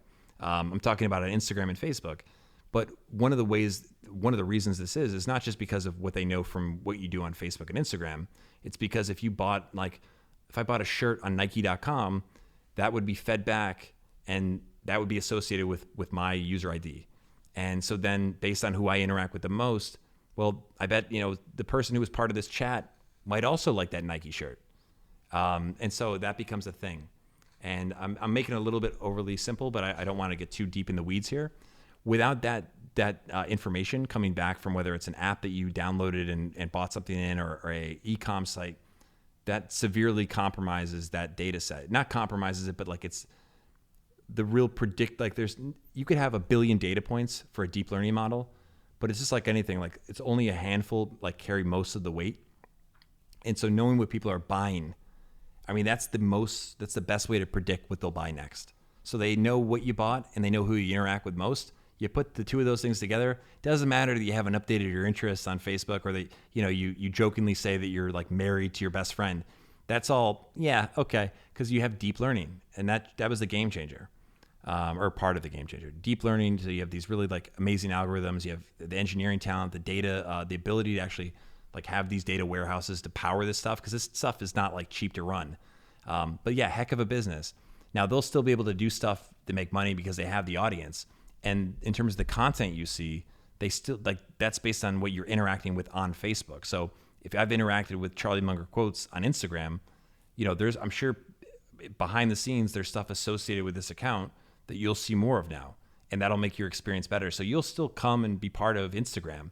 But as far as advertisers saying like, let's keep putting more money over here because we just can't find a better place to spend it, that is now no longer the case. And I should say there's still a lot of value there, but it's just different. Before I saw what the advantage they had, I was like, there's no one touching this. But Apple just went. So anyway, let me see what else you're saying. Then I will. What do you think about IRS looking into any accounts with more than $600? I don't know about that story, so let me know and I'll answer it. Jade_GB says, do you see my DM? Tax implications of past mutual fund versus ETF. Let me just say this, guys. I don't want you to take my tax advice. I'll tell you what I know, but I appreciate that you're asking me, and I will do my best to answer as accurately as I can. But I want you guys to just do well.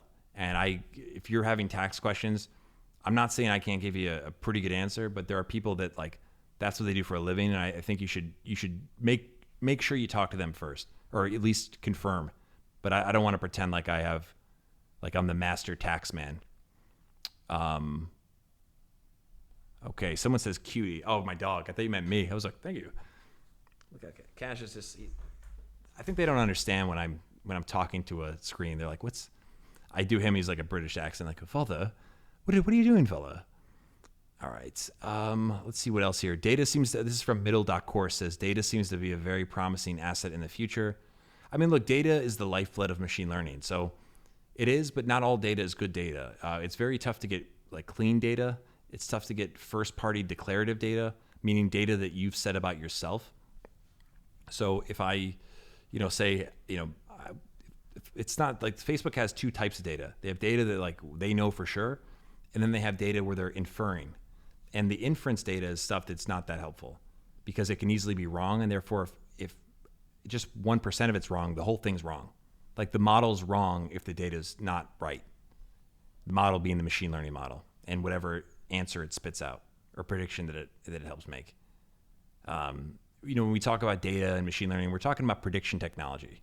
And it's now, it's based on, you'd have to have every information about everything and everything you thought and everyone you've, shook hands with on the street to ever have perfect data. So that you're not going to have like perfect predictive powers. But what these deep learning models can do is they can make better, like, again, there's a human being and some of the things I would do is like, I would be like, what happens if we do this with this with this? But in terms of what the fact that I could run an ad and that people that click on it, like let's say 4% of the people bought the thing, and I have a sample of like 2 billion people. Like when you think about what's actually happening, that's incredible. And it can target it better. Like the ways that people used to target advertising back in the day, I say before my time, it's like, I want to reach like, what's the expression? It's like an old homemakers. I want married homemakers between the ages of 35 and 54 who have children in school. So I'm going to advertise in Good Housekeeping or one of those magazines, because they have that audience. Like that's demographics. And again, I'm big into finding the truth in this stuff. And one of my epiphanies was, and this is years ago, but I was like, I'm like a mad scientist with all my notes and stuff. It was like, it's not about demographics anymore. It's about behavior, because demographic like that used to be the best chance you had to be predicted or make a prediction about what someone would do is their demographics. Like, we find that, men between the ages of 18 and 24 love Marlboro, because they're young and they're, that kind of like a madman stuff. Here, buddy, you got to get down.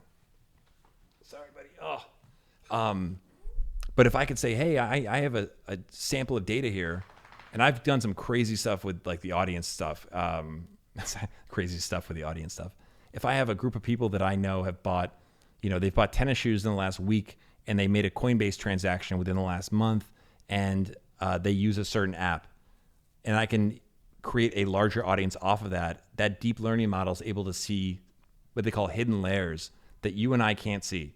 And there's no way to even know why it saw what it saw or what it saw, but whatever it spits out, meaning like whoever ends up seeing that, the percentage of chance that person's gonna be like, hey, that looks good for me, is higher than what a human brain could ever do. Like that's the cool stuff with deep learning, but it hit a ceiling. It wasn't gonna get any better. Like that's the thing. I have friends who are in the like deep learning engineers, and great people to know, by the way. But they said like there's no more, like the ceiling for ad tech, it's pretty much been hit.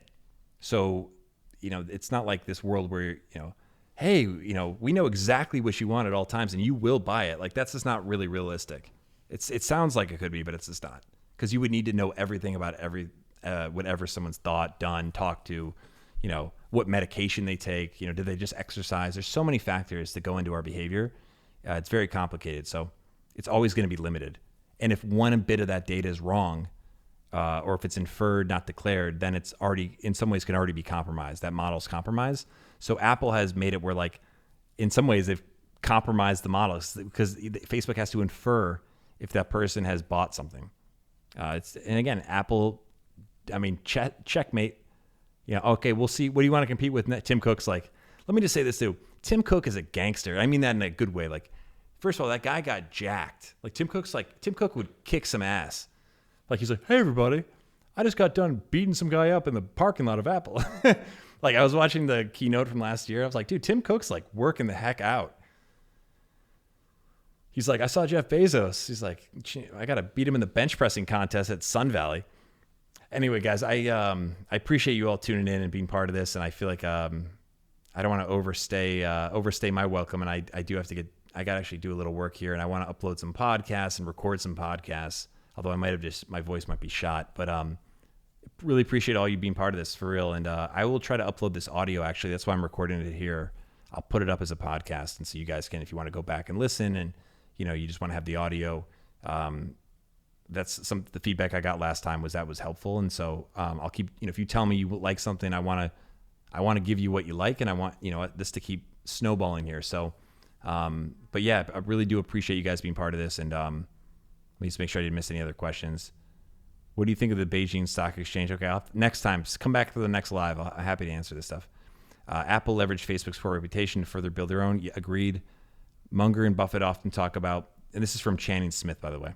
Munger and Buffett often talk about reputation being built over years and ruined in a second. Yep, and Facebook's a good example where I wouldn't say they ruined it in a second, but they were. Look, if you're in a consumer-facing business, whoever your customer is, the trust. You can do things to erode that trust. People will give you a second chance. People will make mistakes, but when you show a consistency of being just a little bit sketchy, people lose trust. And I think Robinhood, as I was trying to say, I wasn't just mad at Robinhood. I think they're being so short-sighted. There's a company called Public. It's like kind of a Robinhood competitor. And I went to their site last night and they say how they make their money. And it's night and day between what Robinhood says. That could be a whole nother conversation, but because I think I'll save it because I could keep going here. I just realized it's getting late. Channing says, kudos for keeping this live going for so long. I imagine that's difficult skill to build respect. Hey, appreciate that. And here's the only difficult part is I don't want to be somebody that I'm really good if I have a feedback loop because I can read the room. I can tell when, okay, like talk about something else now. And I realize if you're tuning into this, as much as it's a back and forth with the questions down below, it's hard, and we're not like, I'm not Kim Kardashian and there's like hearts just like blazing up the screen. I'm like, they like this. I can't see if you're like, oh, okay. Like I want you to be engaged. I don't want to be boring. I don't want to talk too much about something that, you don't care about. Because I have plenty of thoughts on things you do care about. So, I just want to get better at knowing what you like and being, in tune with that. So your feedback is really helpful. And not that I'm like whatever you like, I like. No, but there's certain topics that might be really interesting to me that I can nerd out on, but I can nerd out on a lot of stuff. So Danny Sakoff says, do you think the conflict of interest with payment for order flow is going to get flagged? I think you mean the banks involved in the transaction get a heads up. Yeah. So if you haven't listened already, I'd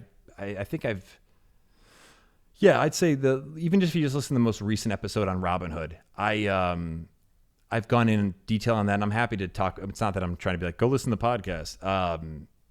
but listen to the podcast. It's got some good stuff, and I think you'll like it. Yeah, I think there's nothing illegal about it, but I don't think when people find out about it, they don't like it. I think they'd be okay with it if Robinhood had been straightforward and said, hey, we're a business. We have to make money. We're trying to democratize investing. We really want to do that. And you can get like fractional shares, and we're making it like it's really easy to invest and yada, yada, yada. But they didn't do that. And this is all like legally documented. They removed mentions of payment for order flow. I think in 2016, I have an elephant memory about certain things. So this is where this is coming from. In 2016, they were told that because of Michael Lewis's book, Flash Boys, which to me sounded like the sequel to Magic Mike, like Flash Boys. Like what kind of book is that? But in that book, I guess payment for order flow was mentioned, and they felt like the perception of that would be really bad for their business. So they instructed people to remove it from the website, not even talk about it. So right off the bat, that's not a good sign. When you get into the nitty gritty, and this is things that I make connections as I learn things. It's proven empirical evidence. The more you trade, the worse you do. So Robinhood has an incentive because of the way they make their money, and the majority of their money is made through those payment for order flow transactions. It's based on if people don't use Robinhood and do a lot of buying and selling, Robinhood is not a good business at all for them because they don't have the same. It's just for reasons that we can talk about another time, but that's the fact. Is they need people to be very active traders on that platform. And active trading for individual investors is proven to be a losing strategy. Proven. This is not an opinion. This is like years of academic research. It's proven. And as I always say, I'm not closed-minded. If you have evidence to the contrary, find me some highly cited, credible stuff, and I'll talk about it because I don't want to just be one-sided. But that's what is out there. And I think all of us can relate to that. Like if we're trying to buy and sell all the time, who do you think is going to win over 30 years? The passive indexer or the amateur investor who's trying to pick the winners and incurring all sorts of transaction fees, taxes, et cetera, let alone picking the losers, because you're not going to pick the winners all the time. So Robinhood, not only that, but then Robinhood is deliberately going after new investors. That's their market. So they're going after investors. When I was 10 years ago, I'd have been all over Robinhood. My middle name would have been Robinhood. You know what I mean? I wasn't able to buy penny stocks because I had to talk to a broker about it, and they were like, yeah, we don't do penny stocks. Yeah, literally. Like, I think 50 Cent tweeted about some penny stock in like 2010. And I was like, it makes sense to me.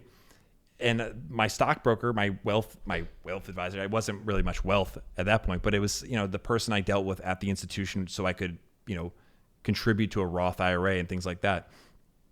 They were like, yeah, we have a policy against penny stocks. So I couldn't do it. Thank God, because that would not have been smart. But man, if I had Robinhood, yeah, total access. And Robinhood, look, I know all about mobile apps. I've worked on some of the big, not a flex, but like I've been a big part of a lot of big mobile apps. I've been seeing that space develop. I've read I don't do the product, but I know the product stuff in and out.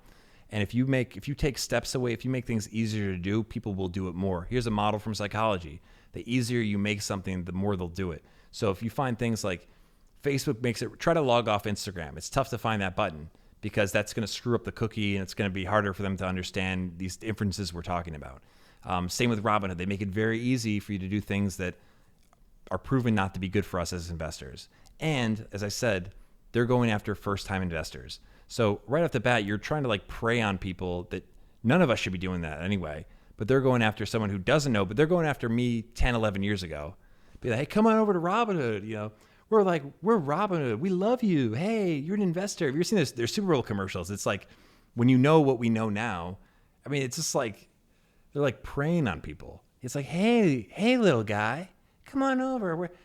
Someone puts their arm around you, like rubbing your head. You're such a good little investor. Yeah, trade away. They have the confetti coming down.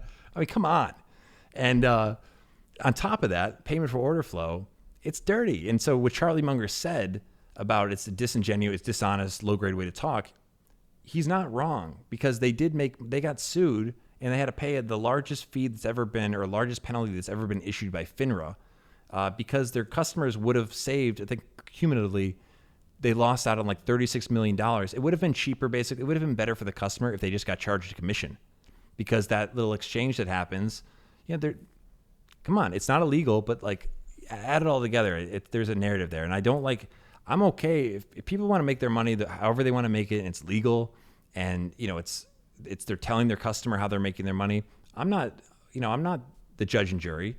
I don't make the laws, so I'm not going to complain about that. But when you're saying we're Robin Hood, like you're the people's champ, when you really think the people are a bunch of chumps, I don't respect that. And I don't want to get on my high horse here, but I genuinely, I really mean that. Like, just be straight up about what you're doing. I think people would have accepted it if that guy Vlad with his, and I'm not envious of his hair, by the way. I've accepted this since I was 20. But Vlad is clearly not the most self-aware guy. Let's just face it. Like, I'm like, hey, are you guys cool if I'm talking about this stuff? Like, that dude looks like he's trying to be Zorro. Like, bro, like, come on. We get it. Like, we love the hair, man. I'm not the person to criticize it. But that dude needs to just, like, realize you're a horrible spokesman for your company. And it's very obvious that they think everyone's an idiot. And you don't, like, try to understand how they make their money based on what's on their website. It's not language. I had to do a lot of homework to understand it. And meanwhile, their customer, the 10 million accounts they have, are people that, I mean, they never traded before. Oh, but we explain how we make our money. And what's a rebate? What's a market maker? You know what I mean? Like, come on, man. And anyway, I'm very impassioned about it. And that's what, Facebook kind of, in some ways, I think, showed how that doesn't work out long term. And we can prove that with models. The likelihood of that working out long term, there will be. It's sort of like in what's that video game where, like, the guy does a death blow, like a punch, and you don't die right away, but then you're doing like, oh, and you kind of, like, that's kind of the same thing. They'll have a little run, but then when people say, yeah, we don't, it's created more competition. They're going Robinhood yesterday in the Wall Street Journal. They just announced they're going on a college tour. Like, we're coming to your school. Hey, little investors. Come on, like, we need that payment for order flow money. We need you to be buy, sell. Robinhood made like $100 million last year, loaning money to their customers to buy more stocks. Like, again, not illegal, but come on, man. Like, would you feel good about that business? Would you be proud to do that? That's what I always say. Like, there's nothing illegal about it, but would I be proud of it? Would you say, hey, I'm really, but people, we convince ourselves, oh no, we're giving access to the investment world. We're democratizing things. Like, all these words that they're just words that have no meaning behind them. I'm democratizing finance. What does that even mean? How? What, I couldn't invest before? Sure, I couldn't buy a fractional share, and you couldn't skim money off it.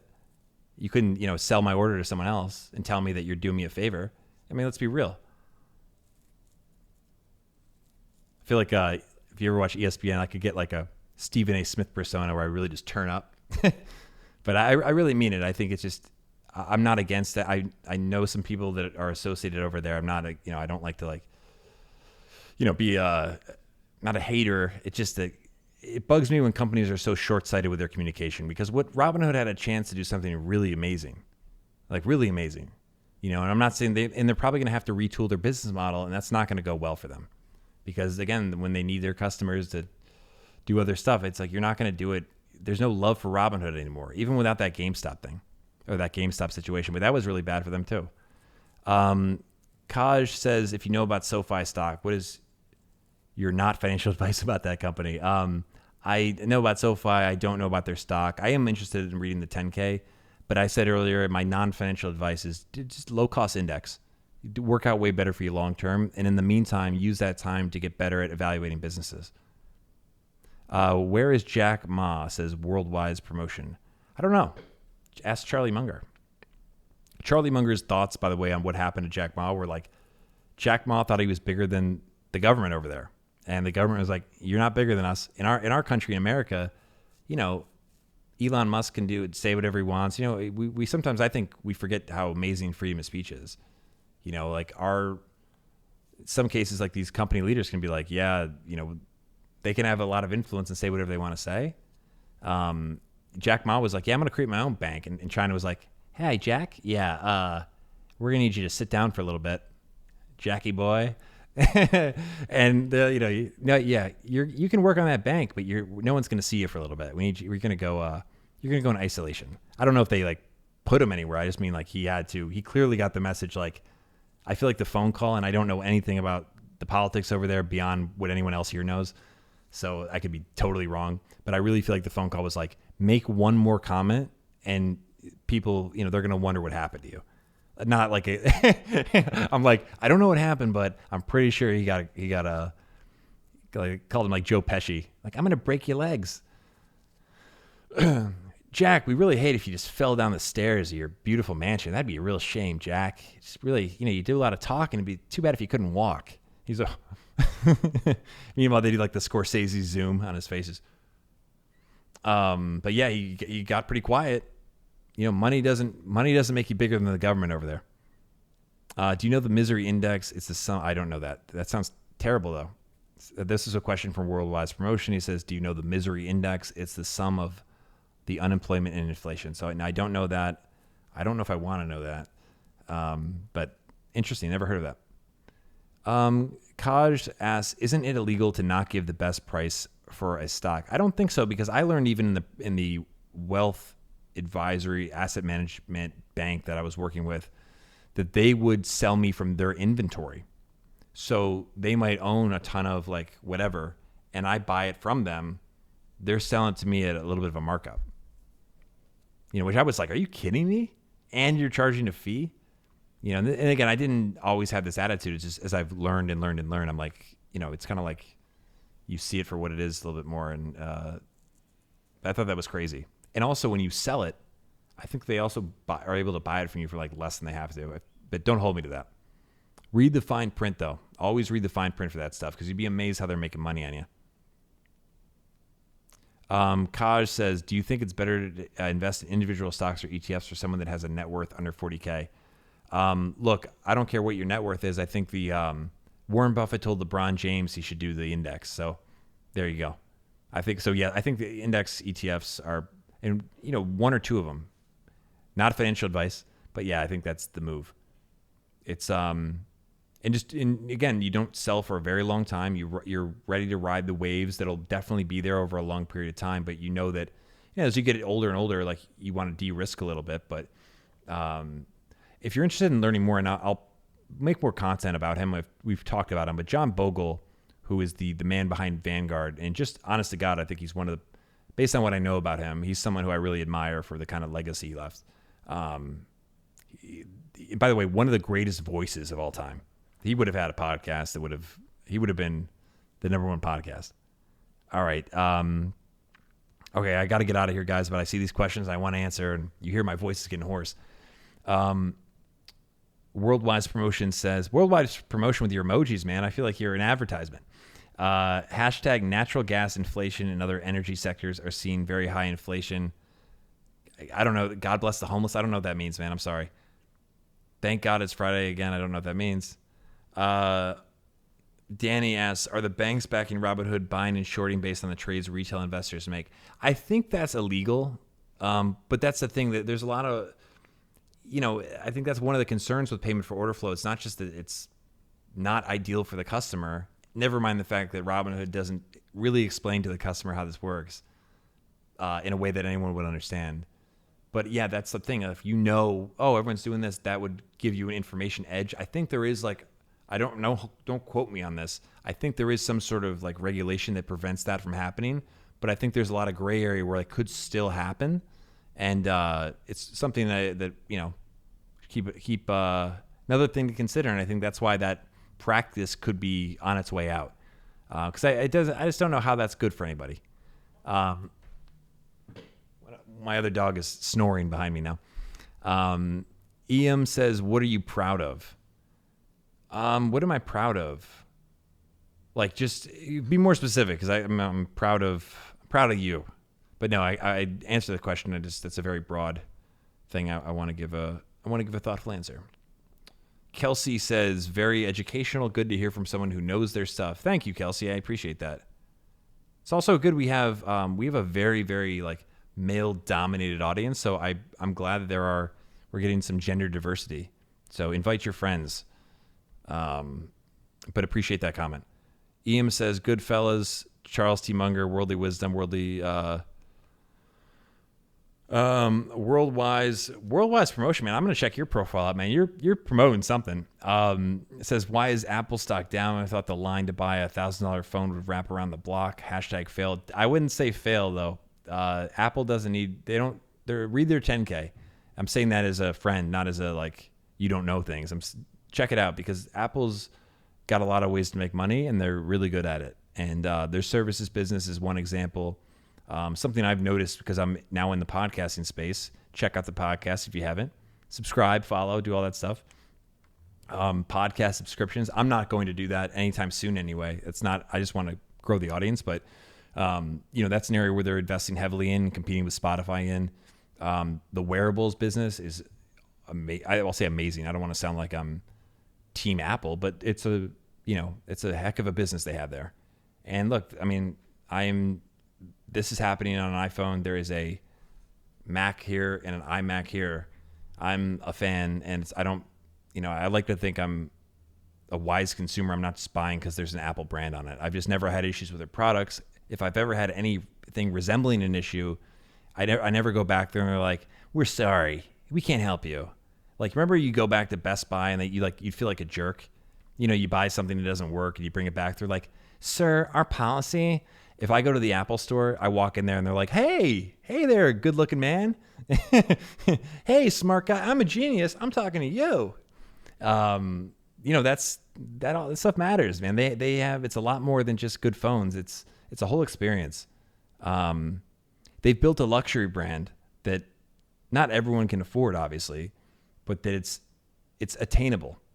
So they've created a brand that people wear that watch in place of a Rolex. The Apple White is as iconic as the Tiffany blue teal or whatever. It's powerful. We're talking about powerful forces. I'll do I have something prepared. If you guys know the Charlie Munger Worldly Wisdom talk, I've done like an example of that, but talking about Apple, where I'm bringing in all the models. And it made me see something I never would have seen. And it's a heck of talk about great management. Relatively scandal-free. When they've had issues, they've corrected it really well. Like that battery thing. Facebook would have imagine if Facebook had that, the management was switched around. Like Facebook would have denied it. You know what I mean? Apple was like, no, coming in, we're going to give you a free battery. Like our bad. Like that's the difference. I was seeing that thing today at Costco. Like you can return used Christmas trees. Costco was like, sure, you're a member. We'll take it back. Like, sure, there will be people that will take advantage, but it's interesting how that all works out. And against long-term thinking combined with just mirrored reciprocity and getting out what you put in. You treat your customer like they're an inconvenience. Well, they're going to start treating you like you're not necessary.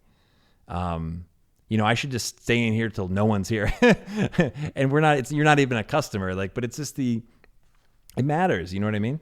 It really matters. If I'm saying, hey, check out the podcast, I'm not here just like, we're not selling anything. I've not dropped my, whatever, like, hey, I got a free ebook, not knocking that, but whatever. Like, I don't want to be hawking ebooks. That's not the point of this. I'm sure at some point, if the podcast grows, like, of course I put an advertisement on it. That would be because it takes up a lot of time, like, and I'd reinvest the money back in. We're a long way from that, but I don't want to act like I'm a businessman. I'm not against monetization, but it's the same kind of thing. It's like actually trying to create something good and really committing to it long term and not trying to cut corners. Because it comes back to bite you. Costco hasn't raised the price of those hot dogs. Like and they pay their employees well. So then when you go in there, the people aren't like, they don't act like they don't want to be there. You see the customer gets a better experience that way. It's really powerful stuff. It's not complicated, but it's like, it's not rewarded in the short term. So it's hard to find people talking about it that way. They're just like, did you see their earnings? Someone says, Young Money Starboy, glad to see you're still here, man. It says, that's just COVID. I'm kidding. That's not even funny. But have you considered applying leverage to ETFs or index funds to increase gains? I haven't read the literature. I have not. I don't do leverage. I just don't want to play that game. It's just I'm sure somebody can make money doing it. I'm sure I could figure it out and make a little money doing it. But leverage to me is just, I'm leverage averse. Channing says, thanks for the live chat. Looking forward to the next one. Thank you, Channing. I'll put this on the podcast. All I can ask is, returning the favor, if you like the podcast, if it's of use to you, the best way that thing spreads is that, you show it to a friend. So whether you listen on Apple or Spotify, share the link to say, hey, this is like legit. Like this dude's legit. He's not, it's not Robin Hood. No, I'm just kidding. But because that's the way this stuff spreads. And I sometimes I don't like to ask for those kinds of like, hey, please share it. I want you to share it because you just like it so much. But I don't want to be quiet about the fact that sometimes if I don't mention that, it's easy to forget. Because I don't listen to a lot of stuff and go, I should share this right now. But I also know if somebody said, hey, will you share it? I'm like, oh yeah, no problem. So I figure it's worth rolling the dice and asking you. Danny says, thanks. Great live tonight. Glad you liked it, man. Appreciate you hanging out. I'm hanging with you guys. I'm not leaving. I probably will leave here in a sec to walk my dogs, but, well, look, on this note, I think we've gone plenty long here. Let me make sure I got everything. Yeah. So now I've cleared the question queue. So I've got a free minute. Appreciate it as always, guys. I'm going to sign off like it's the podcast because I am recording it. So how do I end it? I always go, this has been Compound Money Quietly, the CMQ Investing Podcast. My name's Chris Franco. Thanks for listening. We'll talk soon. So yes, this will be on the podcast. Brad, good to see you here, man. I hope the patient didn't give you too much trouble. This went for a long time. But it was good. It flew by for me. Harley says, thank you. Thank you, Harley. Nasatila, I'm sorry, again, I wish I could say this right. Nassitaliani says, thanks for the knowledge. Hey, appreciate you coming by and soaking it up, and I hope it's helpful for you. I hope you're able to use it. And as I meant what I said, and hopefully it's good and useful for you. TS Davis 75 says, it's a great podcast on Spotify. Thank you so much for saying that. If Spotify had reviews, I'd ask you to leave one, but I appreciate that. If any of you use Apple, again, don't want to ask you a favor, but if you do have a second, leave a written review.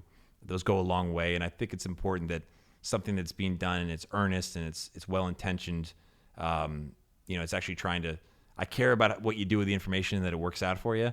So if you do have a chance to leave a written review, that gives it a lot of credibility. We've got some great ones on there and I do love reading them. So, don't be a stranger. Please leave one. And if not, all good. Just, I got to earn it more. I got to deserve it. All right, everybody. Again, appreciate all you for being here. Let's talk soon. And if you need anything or have any questions, hit me up and we'll talk. All right. Later.